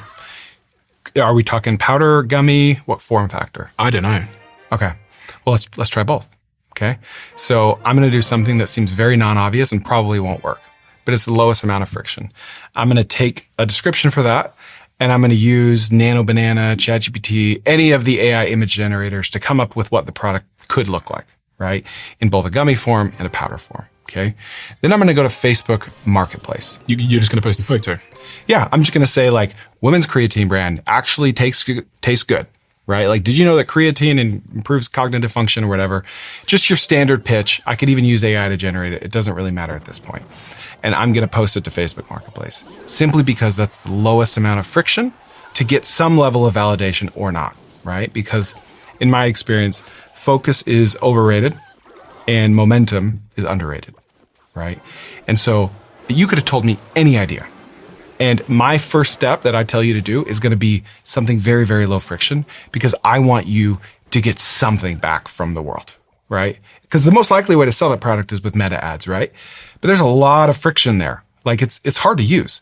So you're going to be like, okay, you're going to go ChatGPT, how do I use meta ads? And you're going to burn out and you're going to be on to something else by tomorrow. But that might be an amazing idea, right? So I'm going to tell you to go to Facebook Marketplace, even though people don't sell creatine on Facebook Marketplace. And then we're going to see, Facebook gives us like 3 stats when you post something to Facebook Marketplace. Clicks, and then how many people that reach out, and then how many views. Okay? So I'm going to post one Facebook Marketplace ad for the gummies. Different picture. It'll look like gummies. Basically same headline, same benefits, same description. Post to Facebook in the same local market with the same radius. Don't want to change any variables. And then I'm going to open a Google Sheet and I'm going to say how many views, how many clicks, how many messages for that ad. And then I'm going to do the same thing. Take the same features, the same benefits, different picture because this one's powder. Post it in the same market with the same radius to Facebook Marketplace and have a new column, views, reach outs, and clicks, right? And then I'm going to watch and I'm going to see what's getting more clicks. And I'm going to know within 2 hours where there's more demand. Now, does that little sample size indicate like what form factor I should go all in on? Not necessarily, but it's something. It's a relevant data point, right? There's not very likely to be a large amount of people searching for creatine gummies on Facebook Marketplace, but it doesn't matter because there's 2 billion people using it, right? So we're just trying to capture some of that traffic. So I'm going to do that with 2 ads. And then after a day or 2, I'm going to boost those 2 ads, put $10 behind each of them to see how my results differ. Does it make any difference? Do I get a lot more clicks, a lot more views, or is it just wasted? And then I'm going to probably post like 10 more ads of like different photos, different headings, different descriptions, different price points, and then put all those in a Google Sheet and track it. All right, now I have a lot of data.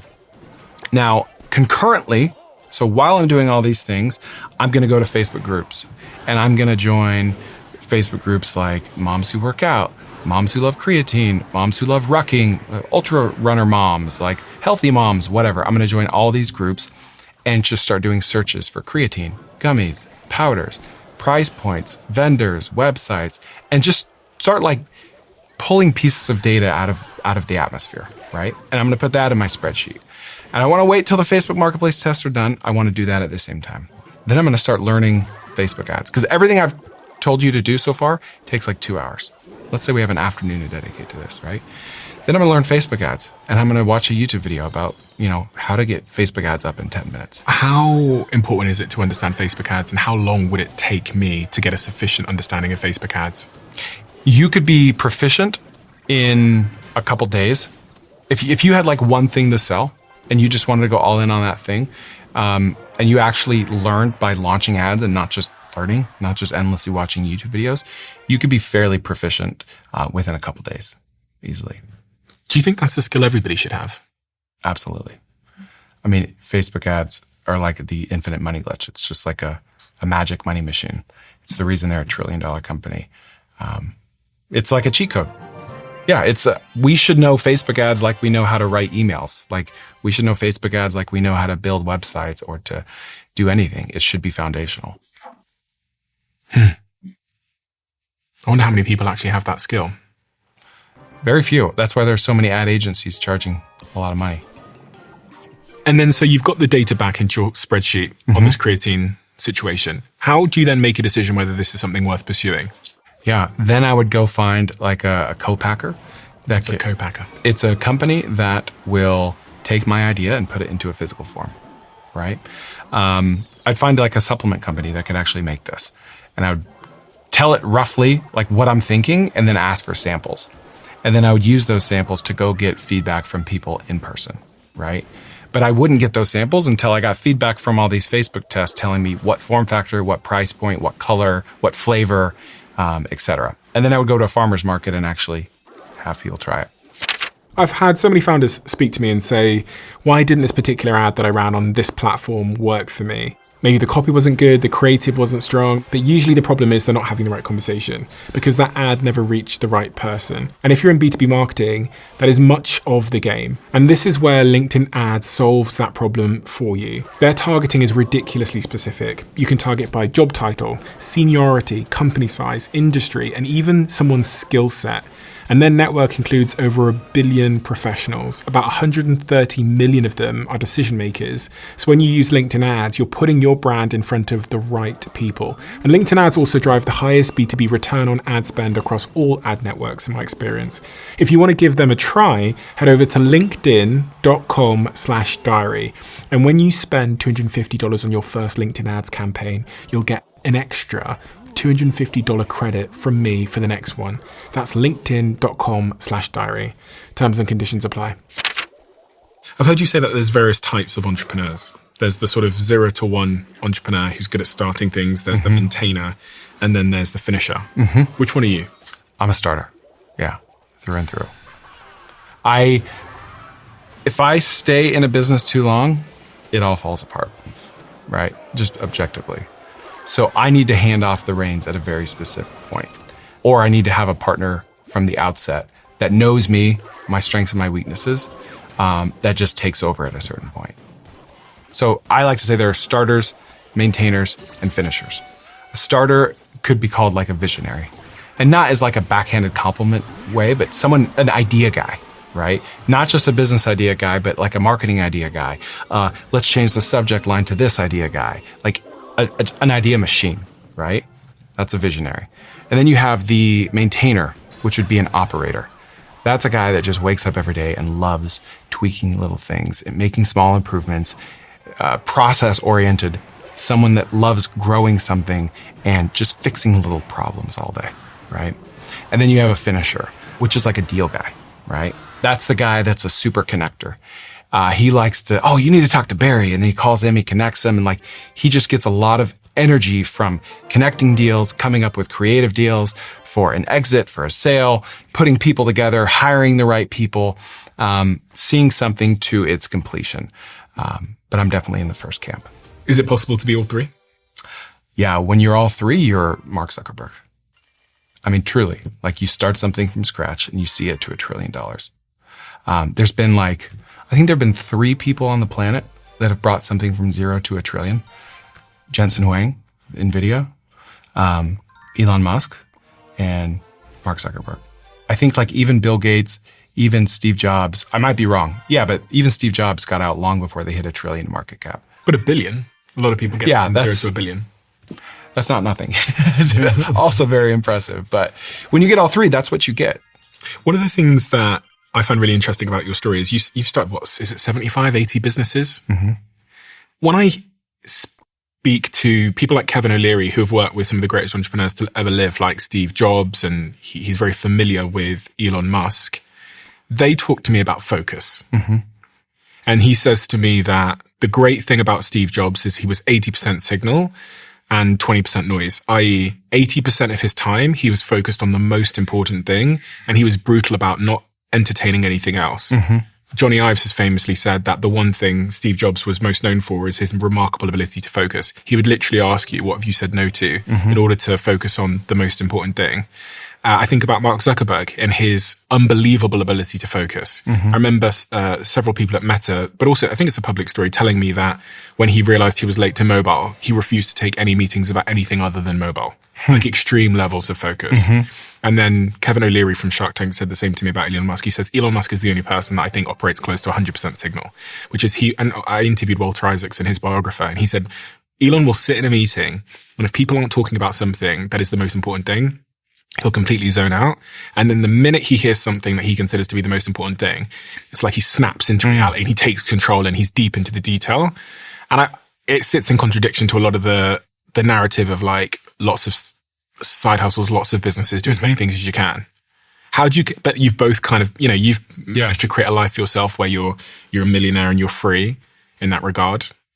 But when I look at the biggest companies in the world, there's this there appears to be obsessive focus. Yeah. I love that question. I think that all else equal, the guy who focuses more is more likely to be a billionaire. But back to momentum, right?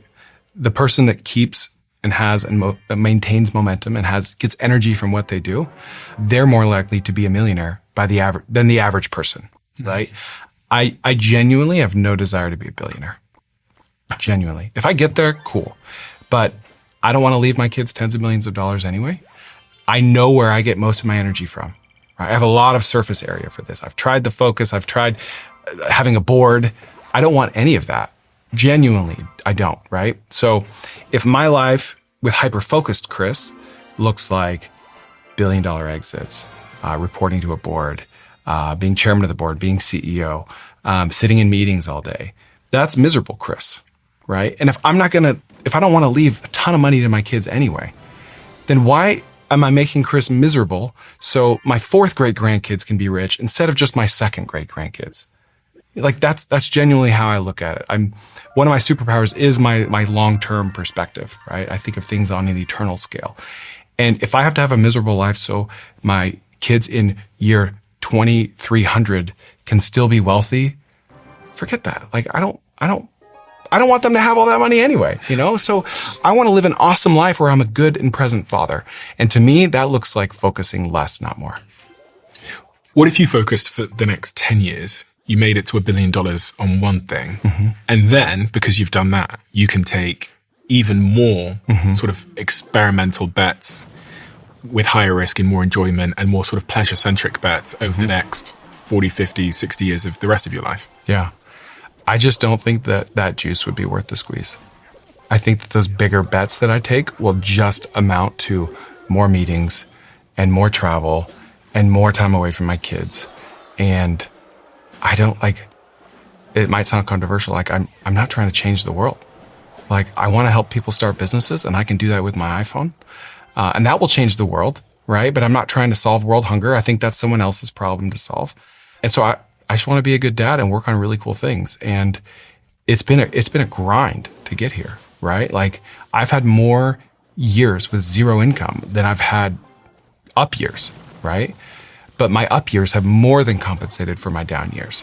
So what you're looking at today is the end result of 17 years of a lot of testing, a very patient wife that was unquestioning and unwavering and extremely loyal, which I could not have done it without. And so there were a lot of periods in my life where I beat myself up over that lack of focus. I went and got my MBA because of my lack of focus. I finished my undergrad because of my lack of focus. Getting a full-time job has never really been off the table until the last 5 or so years. So I've never been unwilling to get a job or to focus.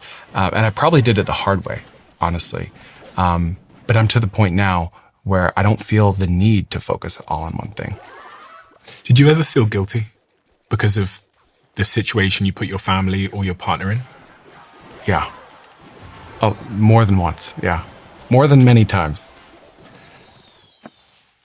Give me an example. I spent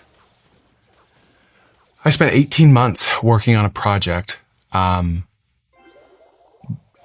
had no cash flow along the way with the hope of a big payout. And we were making no income, right? And I was focused on this one thing. And that is kind of the downside of focus, is if you focus on the wrong thing, it can really come back to bite you, right? But to me, this was objectively the right thing. It was showing all the signals it was growing. We had like a few rental homes, we had some assets, and I was selling those things so my family could maintain their quality of life, right? So I felt guilty, but I was also insulating them from feeling the pinch that I was feeling in the office, right? And then at the end of that experiment, it all went to zero. I was out money, I was out time, I was out everything, and I felt very guilty. That was one example. But thankfully, like we didn't have to sell our house, we didn't have to do anything drastic. And what that looked like at home was Dad was quiet more often than not. Dad was grumpy more often than not. But Dad wasn't really talking freely and openly about the things he was going through because he was trying to, put on a brave face and insulate the family from that. Even when my wife was begging to know more, to get more out of me, if I talk about stressors, then it becomes more stressful to me oftentimes. So I just keep it in. I find the same. I think my partner understands this of me, and I tried to explain to her that I don't like talking about the stress because in this environment, it's actually de-stressing me from not having to explain and conversate about it. Mm-hmm. So, which is a bit of a paradox because then they don't really understand. Yeah. And if they don't understand, they might misunderstand. Mm-hmm. Misunderstandings might lead to arguments, and the arguments create stress. And then you're going to tell them in some sort of like argument what's going on. Yeah. I've lived that for sure. I don't know how to navigate that, but it's definitely true that me going through something in work and then having to come home and like go through it for another hour to someone else and stress them out potentially doesn't feel like the right approach. No, but I don't know what the right approach is because they have a right to know about it as well, right? I think we just need an outlet, whether it's a friend that kind of understands or someone else that, is in our space that we can just talk to about the situation. I think having no outlet is also bad. Yeah, and I'm guilty of that. I find a lot of joy in my work, and so I don't look at it as work often, but it's still work, right? Like it's still taxing. So I need to be better about having an outlet. Have you developed a new relationship with rejection and failure? Because, starting 80-odd businesses, you must have dealt with a lot of failure. Mm-hmm. And how does that feed into everything we're talking about today? Oh, man, I don't know where I'd be without rejection and failure. I'm not good at sales. So if anyone's watching this and like, I can't start a business, business is all sales. Like, you don't have to be good at sales. I'm not good at sales. I can't think of a business where I had to rely on like early customers coming from friends and family because I cared a lot about what people thought. I didn't want to post my side hustle number 37 to Facebook because I just thought my friends would roll their eyes. So I created this stupid constraint for me where like I had to launch things without the help of my ever-willing friends and family because I was too prideful, right? So I advise against that, first of all. Second of all, I served a mission for my church. I went to Eastern Europe for 2 years, and I knocked doors in Hungarian for 2 years straight. I approached people on the street in freezing weather, wearing a big Russian hat. Like, I got rejected tens of thousands of times over the course of 2 years. Being an introvert, staying an introvert, still bad at sales, still hating sales today at age 38, right? But that like changed me as a man, as a person, right? That rewired my brain to just realize that every no is closer to a yes. If my conversion rate is 0.1%, I gotta talk to 1,000 people and I will surely get a conversion. If I talk to 1,000 and I don't get a conversion, then I'm gonna get 2 conversions by the time I get to 2,000, statistically speaking. So I just need to keep getting rejected. And that changed everything for me. I think it's super underrated to give kids a job in like cold sales. Mm-hmm. It's what I did when I was 16 till 19. Sounds like it's what you did as a young man. Are your kids going to do that? Yeah, hopefully. And 2 of my kids are introverts, 2 are extroverted, but they are selling. Like they already have businesses, little side hustles here and there. But I am encouraging them to go on missions and to do selling because it's the fastest way to learn. Like it's the fastest way to test. If I talk to 1,000 people, then I can have 1,000 different approaches. And if my conversion rate is 0.1%, I'm going to get that to 0.5% over time because I'm able to test and iterate and pivot based on all that feedback I get. What have you learned about team building and business partners through this process? What advice would you give to someone who sat there alone listening to this right now? Do they need a business partner? If they do, who, how, what? Oh, man. usually people don't need a business partner.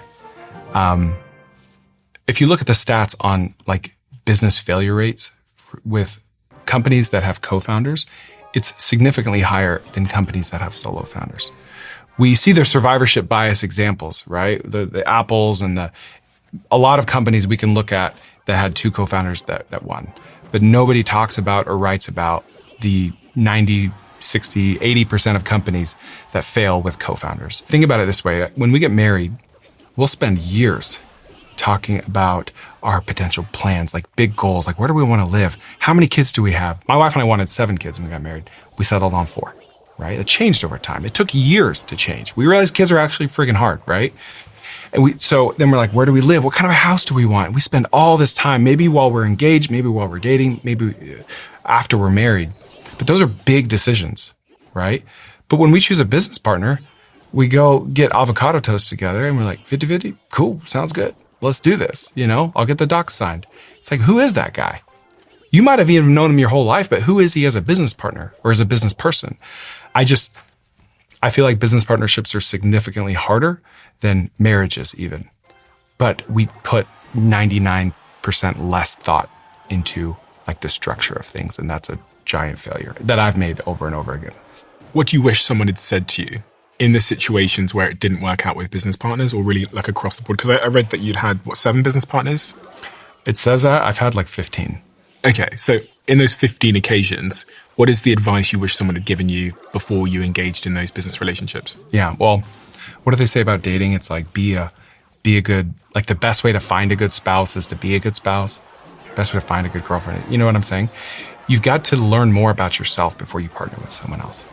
Most people have no idea like who they are as a business person or as an entrepreneur when they partner. They don't know what their strengths are or their weaknesses are. They sure don't know what the other guy's strengths or weaknesses are. So I suggest people solo found things to start to learn more about themselves. Are they a visionary? Are they an integrator, starter, maintainer, finisher? Who are they? And then when they want to jump into another thing, because inevitably if we launch one thing, we're going to launch more, they know more about what to look for in a partner, and they can optimize for that. What about equity? Yeah, I mean, 50-50 is the old standby, right? Could you imagine if you go on a first date and it's like, how many kids do you want? 4. Okay, we'll have 4. We'll get married, and that's how many we will have, no matter what. That's a 50-50 partnership, right? It's making an incredibly important decision based on, they both equal 100. Numbers sound clean to me. But like, what is the statistical chance? This is what needs to be true for a 50-50 partnership to work, okay? They both have to be all in. They both have to always be all in for the whole lifespan of the business, maybe years, maybe decades. They have to put in the same amount of money, same amount of effort, same amount of connections, value, history, background. Also, both of them should be completely selfless, right? And not care if the other one's not pulling his weight. I'm taking a month-long vacation. Cool, you'll make up for it later. They have to be like that chill of a human being. And of course, like they have to be the same as the other person. If all those things are true, 50-50 works great. And they need to develop going forward in the same way, because for the next 10 futures, they need to grow at the same rate. Yeah. Yeah, which will never, ever be the case. So I like to say, like, you don't want to DTR, define the relationship, too early or too late. If you sit down at brunch and you're like, let's do 50-50, cool. Big mistake. If you're 2 years down the line and you've got all this revenue and customers and you're like, all right, we should probably formalize this. Too late. Because like that only works if the business just stays at like a steady state forever, which it won't. It's going to go up or it's going to go down, right? And like things get really ugly when either one of those two scenarios happen. So the sweet spot in my experience is, listen, this is how this conversation would work. We're going to partner together. Mm-hmm. Hey, I think you're going to be great for this business because you have a sales background. You're great at sales. You have a lot of contacts in the industry. I don't have any of that. I don't even like sales. I don't know anything about sales, but I'm an amazing engineer. Like I know I can build this thing. You've seen me build other websites, other apps in the past. I already have like a wireframe in mind. Like we're going to be great for this, right? So let's just do this. I don't know how this is going to go. I don't know how much time you have. We both have full-time jobs. Why don't we just get to $10,000 in revenue? Let's get product market fit. Let's get some good traction. Maybe we'll get, like, you really have to set a defined metric around it. Not like, let's see how this goes in 30 days, but something like a revenue number of customers or something. At that point, let's sit down. Let's just like put it in the calendar today and let's have a conversation about what our equity looks like. Because almost every time they're going to be remote, just based on the world we live in, or one person will put in more money, or one person has more experience. And all those things are relevant, but because you're going to get resentment. 100%. And you're probably not going to talk about that resentment. And it's only going to get worse. It'll only get worse if, things either go up or down. So they will always get worse. But it's hard to define because one person might have 30 years of industry experience and contacts and expertise, and he can make one phone call that changes everything.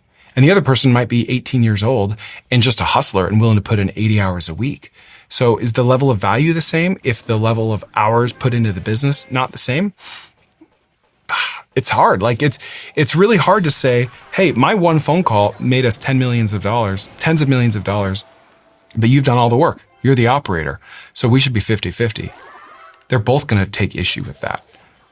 The only instance, I was thinking about all the business partnerships that I'm aware of. So companies I've invested in, there's about 60 or 70 companies I've invested in, and then businesses I've started myself. And the one time I've seen it work to split equally, the two people had known each other for a long, long time, and they were both late in their career. So they're like, when we think about rate of development and potential, not only did they have a strong relationship, they'd known each other a long time, they'd worked together for more than 5 years together, and they're sort of later in a more mature phase of their career where, like the kid situation's figured itself out. Are they going to have kids or not? And there hasn't been some of the big life disruptors that sometimes can come along and change things. And then I can think of another example where two people knew each other. They were very, very young. They'd worked together before. The contract went in 50-50, although it was never really equal. And then their rate of growth changed wildly where one person really just like became a superstar. And they look back at the contract and it was 50-50. And I remember being privy to the conversation where that person turned around to their business partner and was like, this is not fair. Yeah. This company without me goes to zero. Without you, it keeps growing. Yeah. And there was an adjustment made to the equity at that point, which is hard to do because of tax reasons and stuff. Yeah. The one thing I will say about a 50-50 and going in with someone that you've known for a long time or going in with your best friend, that can be really freaking fun. Like it can just be the most enjoyable life ever. So it's just very high risk and very high reward. And if you can make it work, like oftentimes the biggest and the best and the most well-ran companies you see were 50-50 partners that knew each other for a long time for that reason. But the rate of failure is higher than average. So in these 3 suitcases in front of me, I have different amounts of money. And all I want you to do is to let me know, if I was giving you this amount of money, what business you would start. Okay. So the first one has $500. Okay. Awesome. So most people would look at this and think, what am I going to do with $500? That's a lot of money, right? In the age of today with 30-day free trials and a lot of Silicon Valley funded companies willing to give you a lot of money to test your product, this goes a long way. So the first thing that comes to mind is probably my favorite business idea of all right now. Thankfully, you can start it with even less than this. And that would be a business that helps implement AI into small businesses, small to medium-sized businesses. So some facts for you. There's 400 million small businesses on the planet. They've surveyed some of these business owners, and 77% of them have admitted that like AI would be transformational to their business. They need AI. It's not a fad. It's not going away. 5% of them have claimed they're using AI in a meaningful way, right? And define that as you will. So basically we have this knowledge gap, right? We know it's like a business cognitive dissonance, if you will. We know we need to do something and we're not doing it. Doesn't matter how easy the tools are. Doesn't matter how much you can create a new website or an app with one prompt. They need someone to do it, right? I know how to vacuum my floor. I know how to clean my house. I still would rather just pay someone to do it, okay? And so with a fifth of the money, call it $100, I would start learning some vibe coding tools. Replit, Lindy, There's a ton of them out there. What is vibe coding for anyone that doesn't? Vibe coding is the non-technical person, the non-coder such as myself, using their natural language to just say, hey, build me an app that manages customers for dog trainers. You'll have an app, right? Is it fully functional? Is it workable yet? Not quite, but 10 to 20 more prompts and you're good to go. And for anyone that doesn't know, I would suggest, I'm an investor in both Lovable and Replit, so disclaimer, but I would recommend going on Replit or Lovable and typing in any website ID you have, just to have that sort of eureka moment of watching it be made in front of you. I think that eureka moment is the moment your mind expands to the possibilities that are currently right in front of all of us. Yes. You know, we think of building websites or apps as exclusive to those that have spent 5 years learning to code. That has now changed. Yeah. We can all do it. Yeah, and everyone should, like you said, one prompt, develop an app. Oh, what do I prompt? What do I build? Ask ChatGPT what to build. Copy paste one of those. Ask ChatGPT to prompt it. Take it over to Replit or Lovable, paste it, and see what it builds. So I would use this as my education. And also to build a website, right? chris'saiautomations.com, whatever, anything. And then I would take the rest of the money and I would put it into ads, right? Preferably Meta ads, Facebook ads. And I would target local businesses. Even though this is a global thing, if I live in Omaha, Nebraska, I could sell this to people in Tokyo. Doesn't matter. I'm going to put radius around Omaha and my ads are going to say, I'm Chris and I can help put AI into your business. I'm going to use 5th grade words. I'm not going to use LLM. I'm not even going to say ChatGPT. I'm just going to say, I will make your business more money or save your business money with AI. Just a service business. And then I'll get on discovery calls with these business owners and I'll just start peppering them with questions about their business. And over time, I'm going to learn based on their answers what their problems are, what they're struggling with. Is it hiring? Is it payroll? Is it sales? Usually it's going to be sales, right? And then I'm going to take this money over here, this $100, and go back to those apps and start building solutions for them for free, just to kind of implement myself as an expert. And what are you going to charge them? I'm going to charge them between $500 and $5,000 upfront one time to implement it. And then I'm going to charge them 20% of that amount on an ongoing basis to maintain it and fix it as it breaks. Let's say there's a gutter cleaning business in Omaha, Nebraska that doesn't want to take calls after hours. He's with his wife watching Netflix and he knows that's a $3,000 job. He doesn't want to take it. So it's going to voicemail and they're calling someone else that is taking it, right? So I'm going to build an AI voice agent for him, which sounds really intimidating. It feels like we have to have all these skills. You don't. You just need to prompt a couple tools a couple times. I'm going to build a voice agent for him. And then I'm going to tell him to call that agent as if he were a customer and say, hey, pretend you're a customer that needs gutter cleaning. You're calling at 9:30 p.m. and just see how it reacts. He's expecting there to be a delay. There's really not. He's expecting it to be dumb. There's not. He's expecting it to need to know all about his business. It doesn't, right? The AI knows about gutter cleaning businesses. Then he's sold, right? Charge him $3,000 for that. You build it, and then you charge him, call it $500 or $600 a month to maintain it over time. And then the beautiful thing is you can go to every other gutter cleaning business in Omaha or anywhere and copy and paste that same app and sell it to them. Got you. So selling AI to small business owners who are in huge demand but don't have the time or think they need some sort of incredible, expensive time and resource expensive competence to understand AI when actually AI is really, really simple. Yes. And we see this play out over history where there's an initial arbitrage when a new technology comes into play.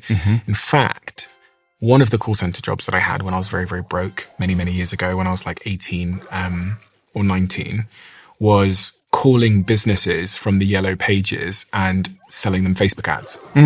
I would call a builder on a building site. I'd speak to Dave, who's the owner of the building company, and I'd explain Facebook ads to him over the phone. And then I'd set them up for him and manage them for him on an ongoing basis and just send him the leads because he didn't understand Facebook ads. And these opportunities seem to exist for years when there's a new technology, as we're seeing with AI.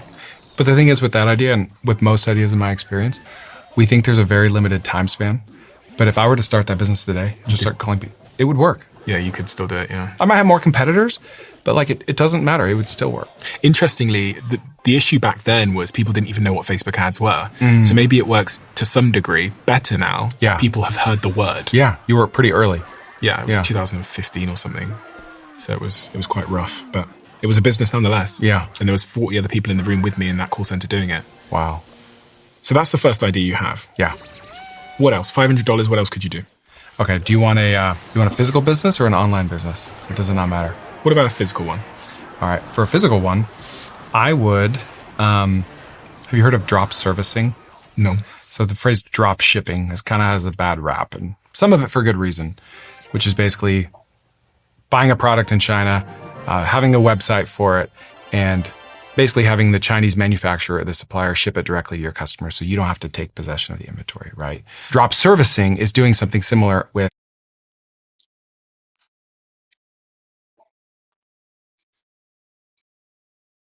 a service. Let's call it a home service business, right? So in this case, it would look like a garage repair company that has a website that looks like they have a physical presence in a market, but is really just a lead gen factory, right? And so what you're doing is you're using Facebook or Google Ads to generate leads, kind of like what you were doing on Facebook, for a local business. And then you're instead of just selling the leads for $20, you're actually doing more of the work. You're subcontracting out the work to a local business that actually repairs garage doors. They're the fulfillment arm of the business. You're the marketing arm of the business. So in essence, you have a garage repair business without actually having one. Like, you don't know anything about garage doors. You've never been on site. You're just drop servicing. You're sending all the work to a local company to do it. So a car repair company, I put up a car repair website. I use Facebook ads to drive people towards it. When they click to buy my car repair, I call a local car repair person and say, hey, I've got a customer here for you. Can you take them? I book the customer in. Mm-hmm. They handle the car repair. I take the payment and pay the garage. Yep. Great question. So let's just say in your example, an oil change at Bob's car repair that doesn't have a website is $40, which is a great price. Your website is clean, it's nice, they can pay with a few clicks, and it's $80, right? So you call Bob one day and say, hey, congratulations, I have a lead. And I don't have a lead, I have a customer. I want to send you $40. Her name's Mary. She's going to be coming in. She has a Sequoia. She needs an oil change, right? And so Mary just interacts with you. She's trusting you with the money. You don't have to trust Bob with the money. You just send Bob the money. You make even more margin than Bob makes, right? It's a higher price service, but what you're charging for is the better UI, the better user experience, and having a cleaner checkout method. And is there particular types of businesses you would target with that approach? Are you targeting ones that have a shitty customer experience, bad website, etc.? In the home services, like, take your pick. They pretty much all do, right?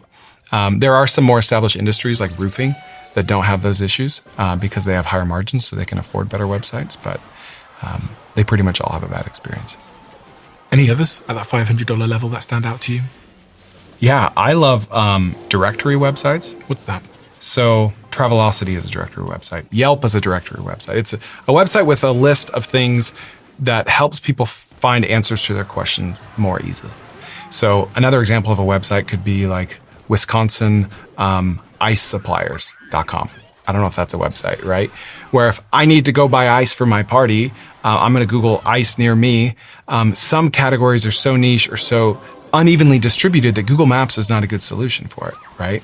So you're directed to these random directory websites that are just lists of other businesses. And what people are doing is they're proactively creating their own directories by scraping, let's say, every dog park in Seattle, Washington, and putting them on a website. And then they don't even drive traffic to it. There's no paid ads. They just wait for Google and for SEO to do its trick. And it's very much an 80-20 rule. You could kind of build the architecture for a directory website with Replit or Lovable, and then you just copy and paste it, right, in different markets. So the play here is to have dozens of directory websites, and some of them make $0 a month, some make a few hundred, some make a few thousand, but it's very passive. It's like one of those rare things that's passive, yet also doesn't need a ton of money to get started. Where's the money coming from? Where's the revenue?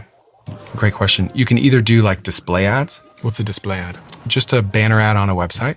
And are you having to go and sell that ad to someone that wants to buy it? You would just take Google's like ad network and just put it on your website, so you don't have to do anything.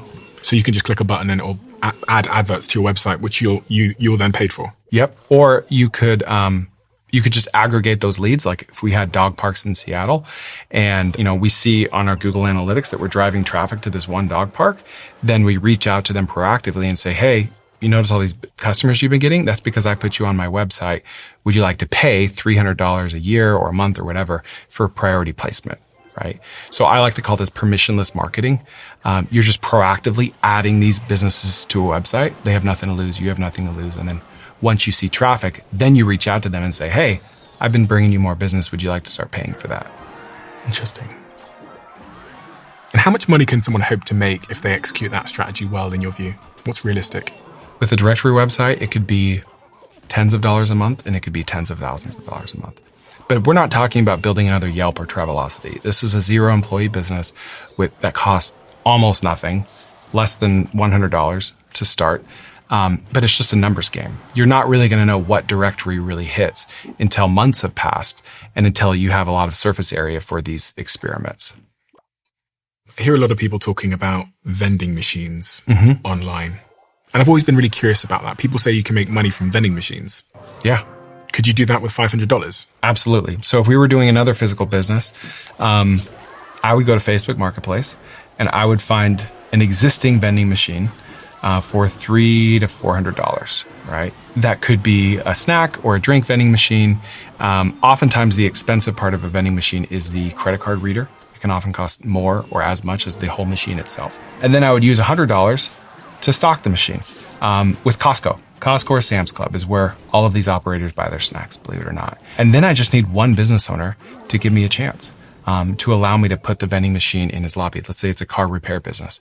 I can say, hey, I'll pay you $100 a month, or hey, I'll split the revenue with you. I'll give you 30% of the revenue. And then once I have one, that's the hardest part. Now you have a track record. Now you can say, hey, Bob's Auto Repair makes $700 a month passively because he let me put this vending machine there. This is a business that can be passive if you have an employee to restock it. That is the active part of the business, is the restocking and the selling of new locations.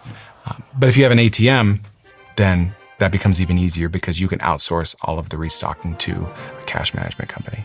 How much money could one person hope to make from a vending machine business? And have you ever ran this business yourself? I have. I've actually been in a different part of the vertical. I've sold vending machines. I posted a video to Instagram that got tens of millions of views, and we started just importing those vending machines that I was talking about in the video and then selling them to entrepreneurs. But the level of revenue is, it's as much as you want to scale it. I have a friend in San Diego that makes 7 figures a year on vending machines, just snacks and drinks. Is there an art to good vending machine placement or the right things to sell in the vending machine or anything else? Yeah, it's funny that you asked that because he said, I'm in San Diego, people are health conscious here, and he tested all these healthy concepts and they all failed. Like people want Doritos and Coke and Diet Coke, right? So that's all they have now. That's where the demand is. But the biggest needle mover on this is the location. And it's a matter of testing, back to testing, right? Testing what types of locations. He landed on apartment complexes, like apartment lobbies. He tried auto repair shops and they just weren't high volume. But it's the type of business, kind of like directories, where if you have 100 vending machines, you're going to have 20 of them that make $3,000 a month each. And then you're going to have 80 of them that make $400 a month each. But once you find out what types of locations are the most profitable, then you just start directly reaching out to those types of locations. I've just finished writing my third book. I haven't firmed up the title yet, but I have started mocking up some different designs, and I've been doing this with Adobe Express, which is one of our sponsors. What I love about Adobe Express is that it makes it so easy for me to obsess over the tiniest details, the typography, the font, the color, the text placement, the stuff that might sound petty to most people, but actually compounds to create something that stands out, something that's one better than the rest. And designing my cover art has reminded me of how many creative things I've learned over the year, but it's also reminded me that there are so many creative minds around me that are also sitting on their own secrets. So I've created the One Better Guide in Adobe Express to bring those tips to you. And in it, you'll find principles from the very, very best in their industry turned into quick and easy practices for you to apply. So you can train yourself to create exactly like the best performing teams in the world do. Just head over to adobe.ly/onebetter to download Adobe Express now. And make sure you visit the Learn tab to discover how you can become one better than the rest. Every once in a while you come across a product that has such a huge impact on your life that you'd probably describe it as a game changer? And I would say for about 35 to 40% of my team, they would currently describe this product that I have in front of me called Ketone IQ, which you can get at ketone.com, as a game changer. But the reason I became a co-owner of this company and the reason why they now are a sponsor of this podcast is because one day when I came to work, there was a box of this stuff sat on my desk. I had no idea what it was. Lily in my team says that this company have been in touch. So I went upstairs, tried it, and quite frankly, the rest is history. In terms of my focus, my energy levels, how I feel, how I work, how productive I am, game changer. So if you want to give it a try, visit ketone.com/Stephen for 30% off. You'll also get a free gift with your second shipment. And now you can find Ketone IQ Hey, at Shubhar, Target how stores. are you? Why are you not sleeping, man? Wanna verse me?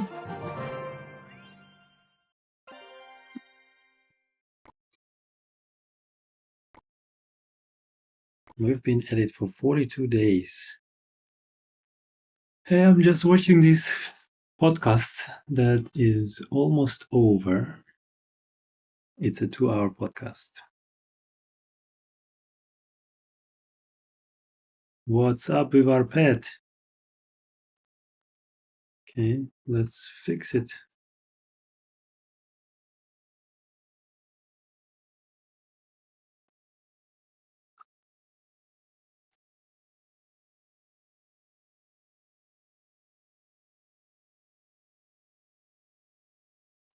Hehe. Why don't you give it a name, Shubhar? Give a name to our pet. No worries, see ya. Have a good night.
Okay, call it Fluffy and have a good night. Hey, and how are you? Welcome, welcome.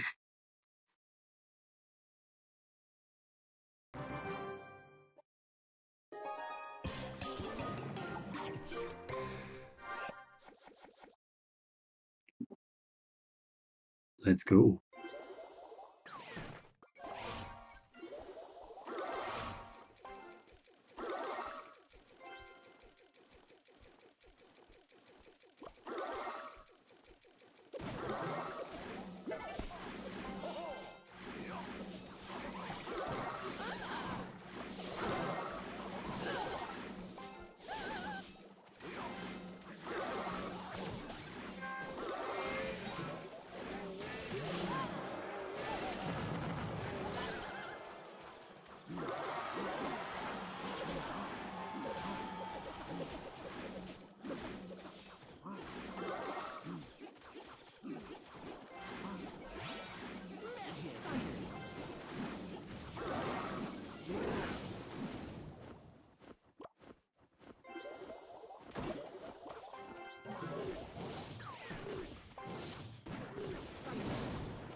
Hey CR67, how are you?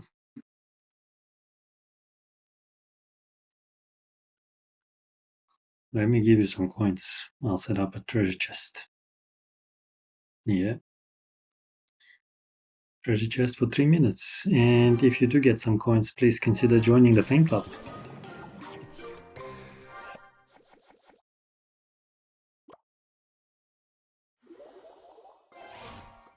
Let's go.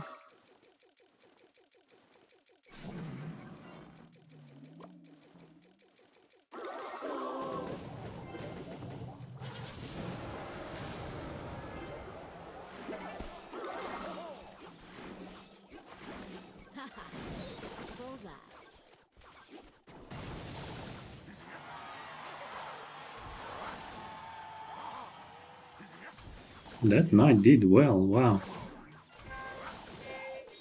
Very well, in fact.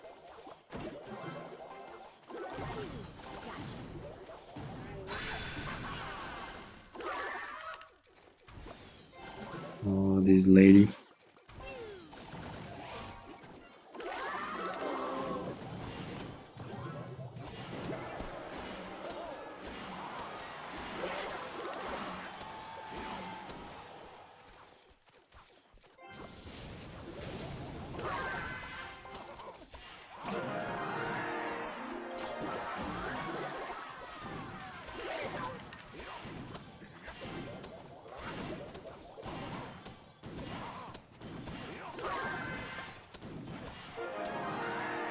Nice. Felix Fit Eater is gone. Sliced him. Hey Bundane, how are you? Just in time for the treasure chest. Well done. Hello Jake, how are you?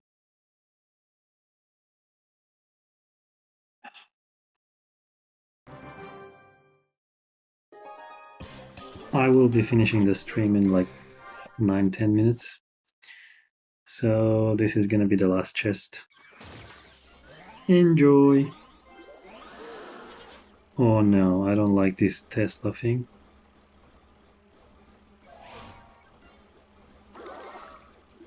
I gotta learn how to verse that thing.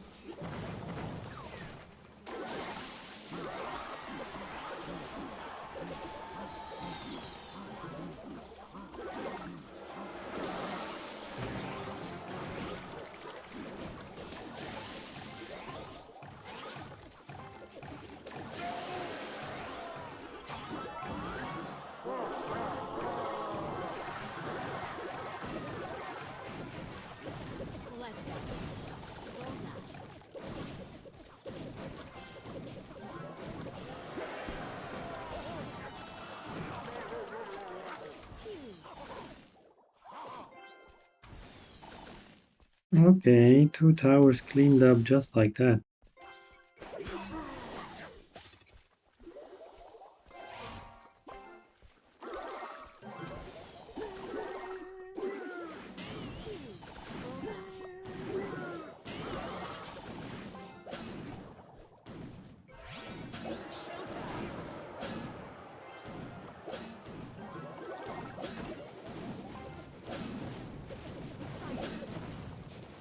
Yeah, okay, I'm giving up.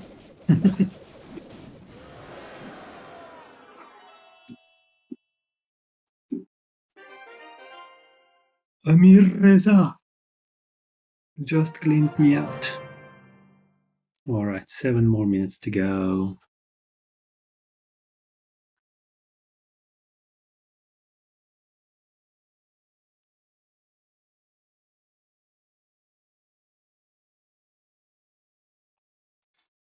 How did the treasure chest go? Let's see. Ah, CR67, how come you didn't get anything? Alright, let me do something else.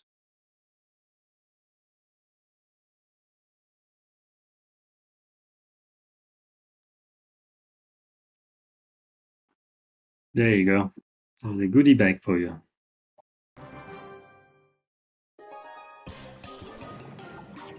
Consider joining the fan club, guys, if you get coins.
What is happening? Oh my god.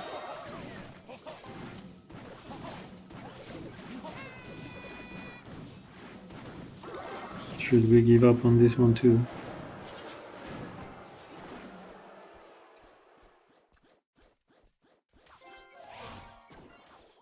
Maybe.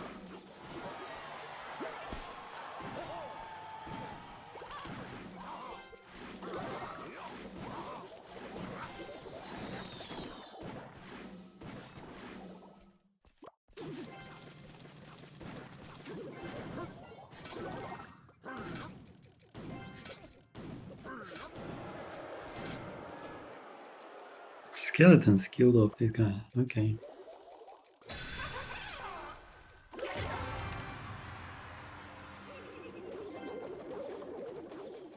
How come there were no winners, man? Come on.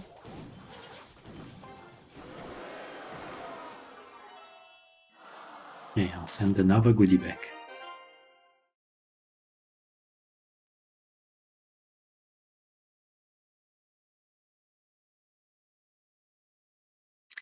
D&D princess. Oh, so you like playing Dungeons and Dragons, I assume?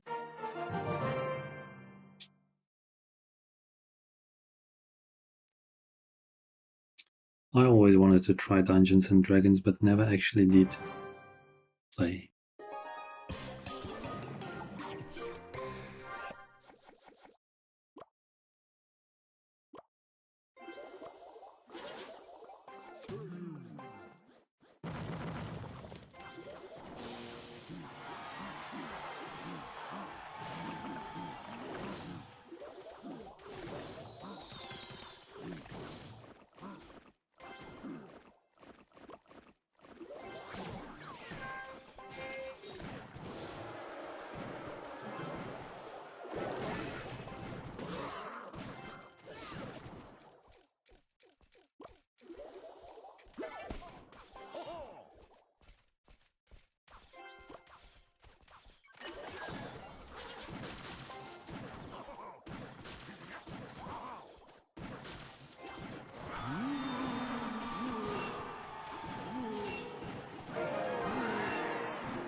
Nice.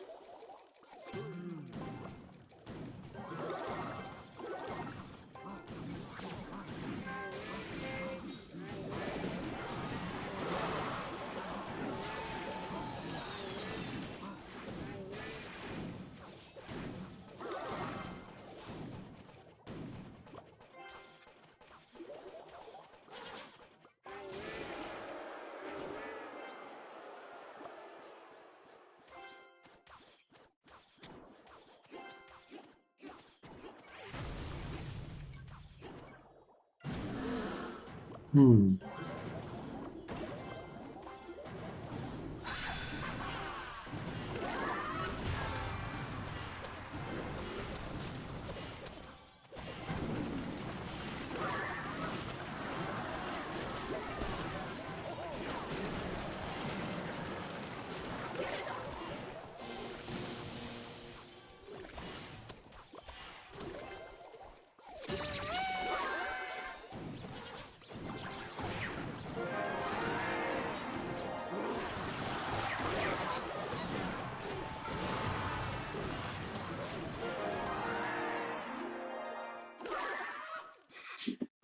Hey, Hussein. Good to see you, man. Welcome, welcome.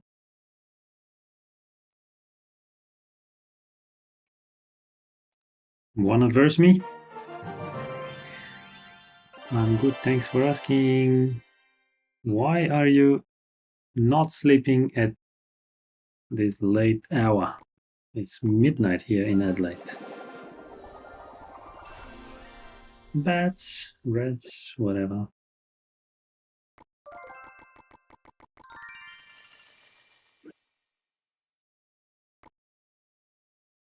Where are you, Hussein?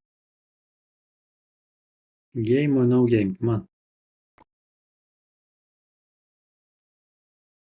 Hmm?